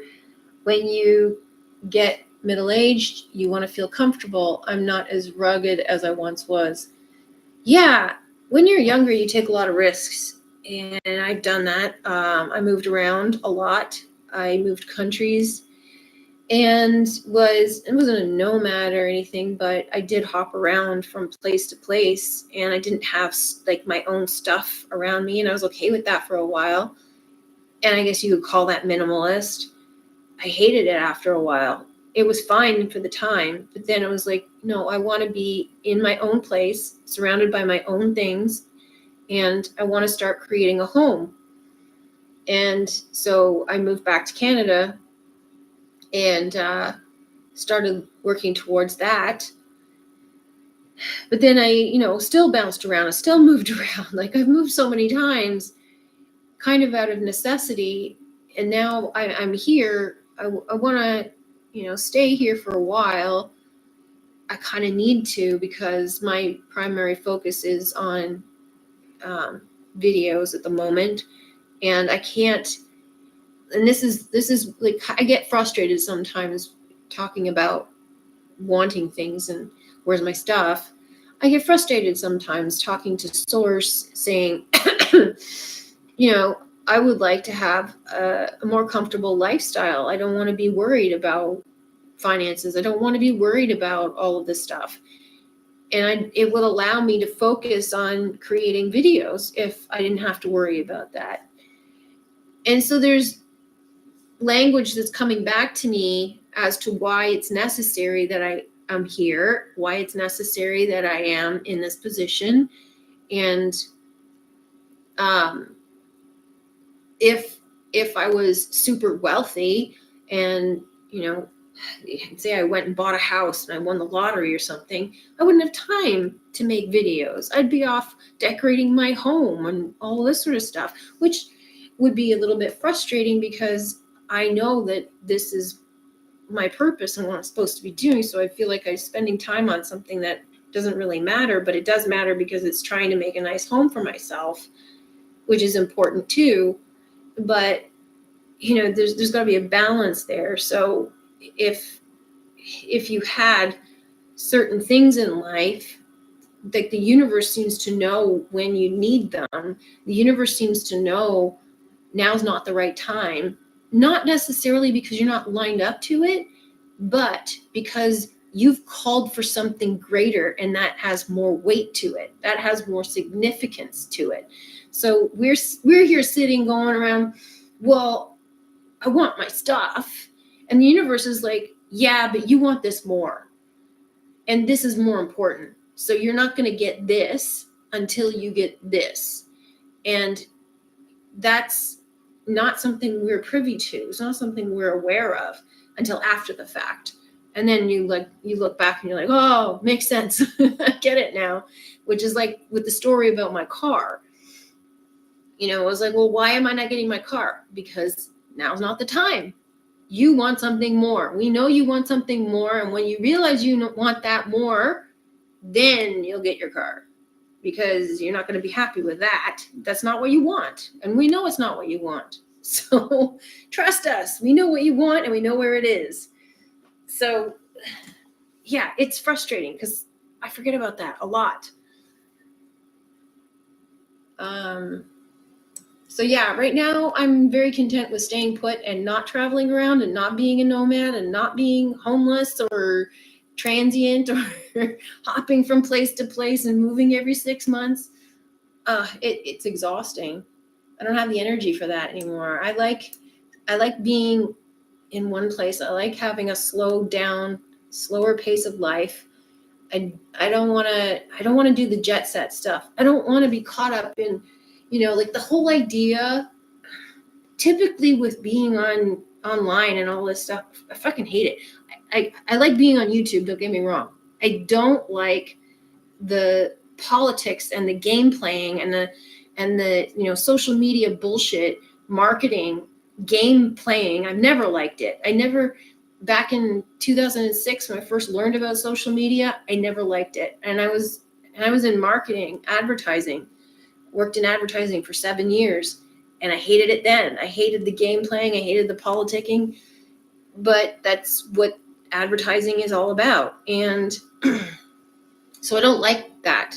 And when I first started my channel, I deliberately kept it quiet. I deliberately named my videos an obscure title so only people who knew of my channel would find it, because I didn't want people to find it. I didn't want people to get that information. It's like, if you know about my channel and you know what I'm about, then you'll watch the video. If you're not interested and you don't know what it's about, you won't watch it, and it's not for you anyway. Now I want people to know about it, and it's still not catching traction because it's not catching the algorithm.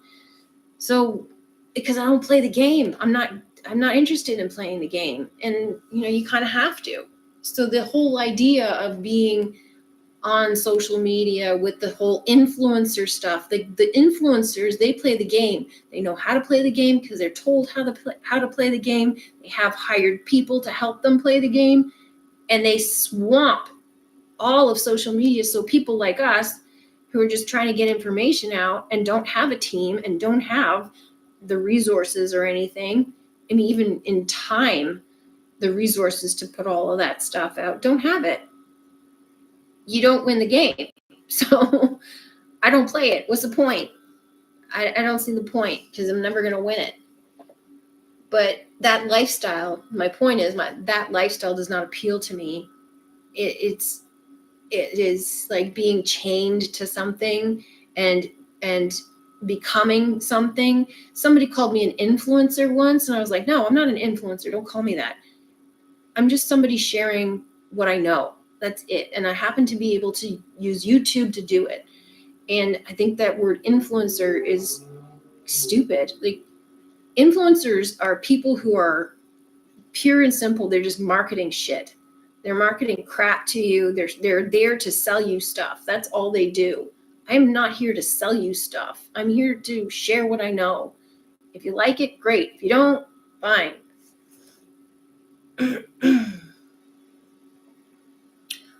I used to have an eclipse. I loved it so much, but I had to sell it. It always had something wrong with it. Yeah, I've heard that about the car too. Yeah, I love it too. But my car's had a few things off about it, but nothing major. Not yet anyway, except for the air conditioning, but that was already there. This week I manifested wanting butter tart muffins to be a thing and found one. Wow, good for you. Butter tart muffins. Not financial advice. Watch it track your emotions. Most get wrecked. Oh, you mean in crypto? Yeah. Just a little bit about crypto. I'm fucking annoyed with it. I'm tired of it. I'm done with it. Just because it's unpredictable. You can't predict it at all. You can't predict it from day to day. People think that they can. People do all these fancy charts. They don't know anything. They try to predict, oh, if it goes here, it will go up. If it goes here, it will go down. So basically you're telling me we have a 50-50 chance of it going up or down? They don't know anything. Nobody knows anything. And for the whole time, people are saying it's going to go up. It's going to skyrocket. It's going to go up. This one's going to hit. This one's going to make a lot of money. You're going to be a millionaire. It's all bullshit. It's gambling. Crypto is gambling. And some people are good at it, some people are not. So yeah, like that's my opinion on crypto at the moment. I'm kind of mad at it. I'm kind of done with it. I can't stand the crypto sphere, all of the people talking about crypto, because they don't know anything. They just make it up. They just talk out of the top of their heads. Rainbow Warrior, I tricked it out with some chrome rims and a whistle. Back in my day, that was pretty cool. That sounds cool. Where am I? After I sold it, my boyfriend dumped me. Oh, so he was dating you for your car? That sucks. Adam, thanks, TrueLove. I was the same until my latest beater gave up, and now you confirmed what I get what I pay for, and now I know what I want, and I deserve it. Yes.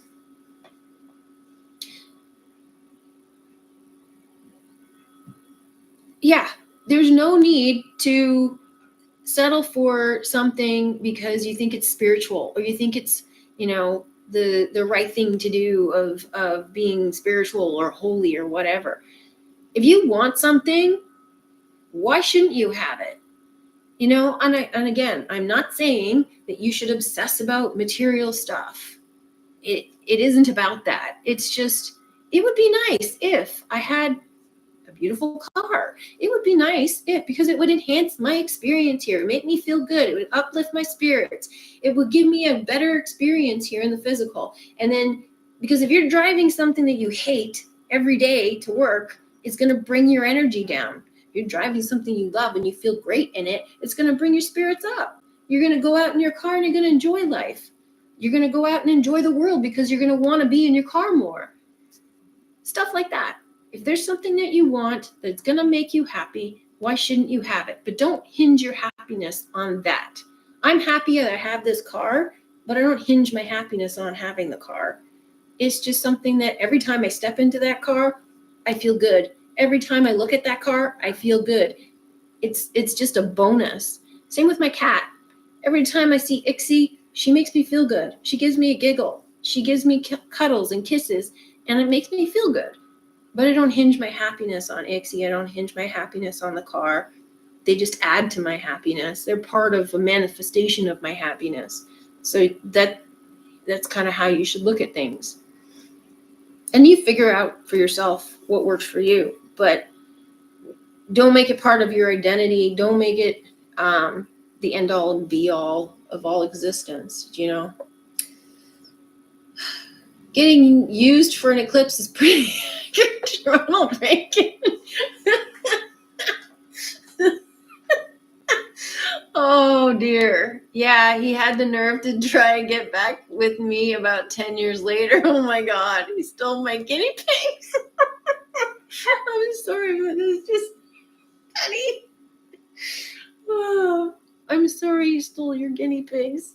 That's really mean.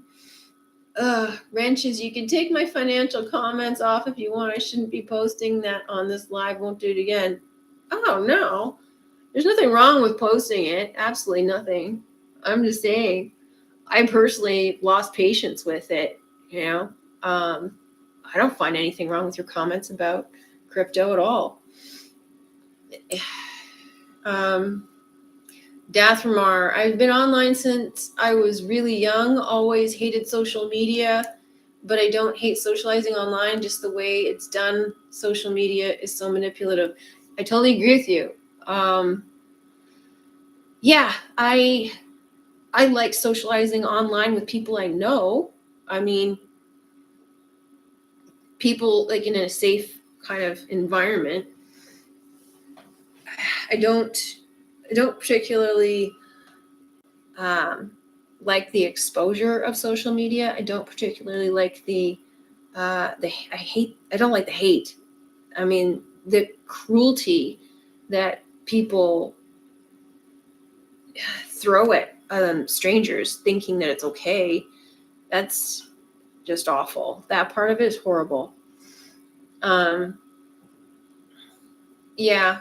And I also, another thing I don't like about social media, and this is what I, when I made an agreement with myself about coming on YouTube, because I was kind of just a lurker before I started making videos, The agreement I made with myself was, if I'm going to make videos, I'm going to be authentic.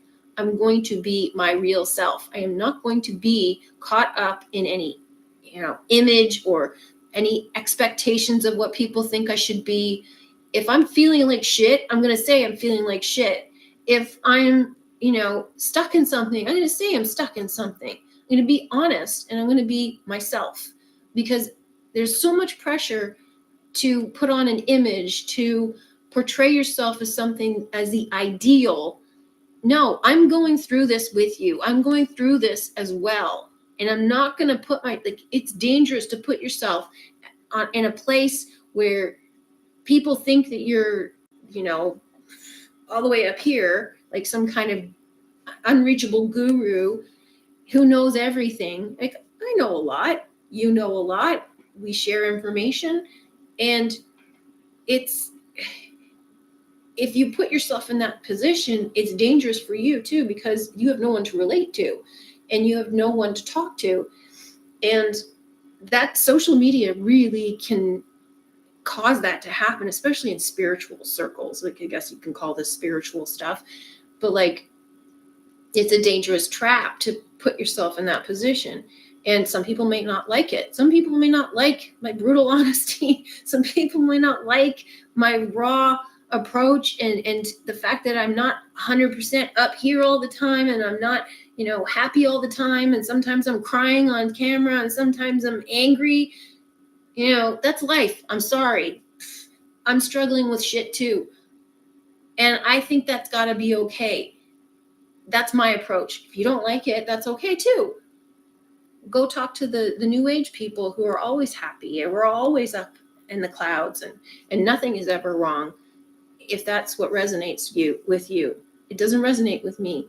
I find it fake, and I want to hear their struggles. I want to know the low points just as much as the high points, because the low points are what help you get to the high points.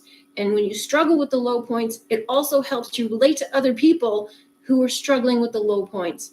And how do you get the people out of the low points if you haven't been there? And they can't see that you've been there. I've been there. You've been there. It's like, we're all going through this shit together. And sometimes it's great, sometimes it's not. So that was the promise I made to myself. And I didn't want to get caught up in all of that image stuff that social media has a danger of creating. And sometimes it's hard, because there are times where I'm like, I'm going through some horrible experiences, horrible feelings, that I feel really alone.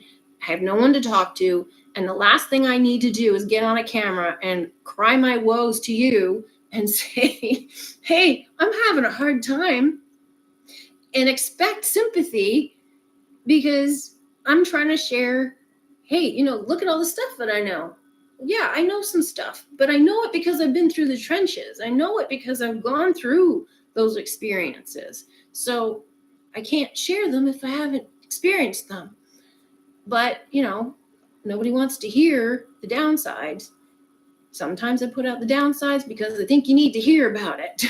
And I think there's a lot of people out there now who are sharing the downsides, which is great. I love it. I think it's awesome. It's authentic. It's raw. It's pure. It's true. It's honest. And you don't always have to be up. And I think if everybody shared their downsides a little bit more, not all the time, you don't want to be a misery. You don't want to be sitting there complaining about everything all the time. And you don't want to be crying to your friend and not doing anything about your life. That's not helpful. But in the interest of sharing your experiences and explaining what's going on with you, other people can relate to it and learn from it, or help you get out of it. We benefit from it. We grow. We're healthier. And when you repress it or suppress it, that's when the unhealthy stuff comes out, because you're not dealing with it. You're holding it in. You're trying to hide it. You're lying. You're lying to yourself, and you're lying to everybody else. And that's where all of the toxicity comes from. So you have no way of actually dealing with it. Oh my gosh, where am I?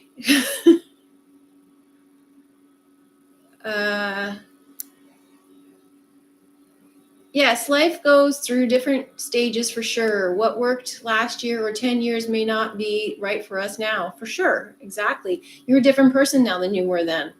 100% on the influencers. You have to read between the lines, pump and dump professionals that manipulate your emotions. Yeah, I agree with you, Driftwood, for sure. In the crypto sphere, yeah. Facebook has become very boring in the last 8 months. I haven't been on Facebook since 2016.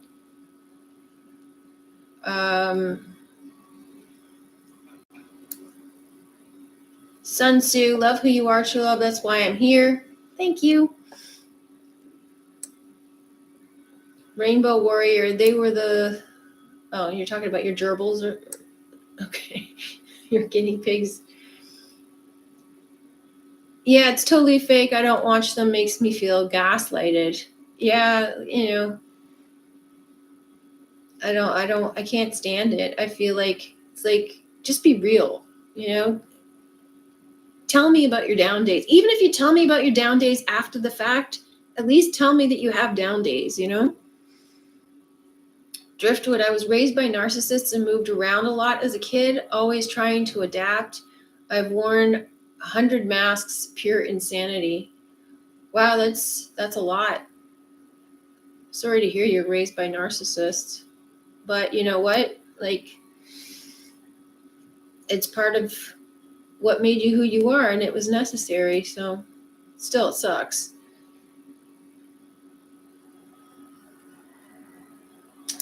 So it's 5:30, and we've been talking now for 3.5 hours. I've been talking. I've been talking. You've been texting for 3.5 hours. It's been fantastic. I had a fun time. Is there anything that you, like, burning comments or questions that you have that you want? Last call here. Otherwise, I'll end it here. But this has been a lot of fun. I hope you enjoyed it, and I think I'm gonna go out and enjoy the rest of the sunny afternoon on my birthday, and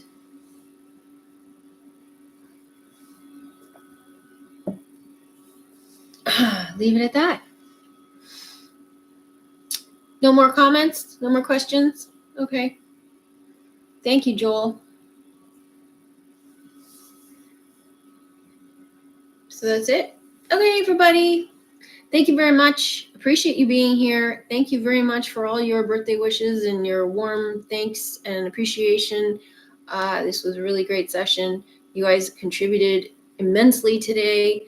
I loved your enthusiasm. I thought it was fantastic. And you really pumped me up on my birthday. I appreciate that. And this was so much fun. I'm really glad I did it today, because I almost didn't because it was my birthday, but I'm glad I did. And I appreciate every one of you, all of your contributions. You guys are wonderful, and I'm looking forward to talking to you next week. I will hopefully get out that triangle video very soon, and a decode on that train derailment shooting thing. So thank you again for all the birthday wishes. Appreciate it. Bye, everybody. Take care.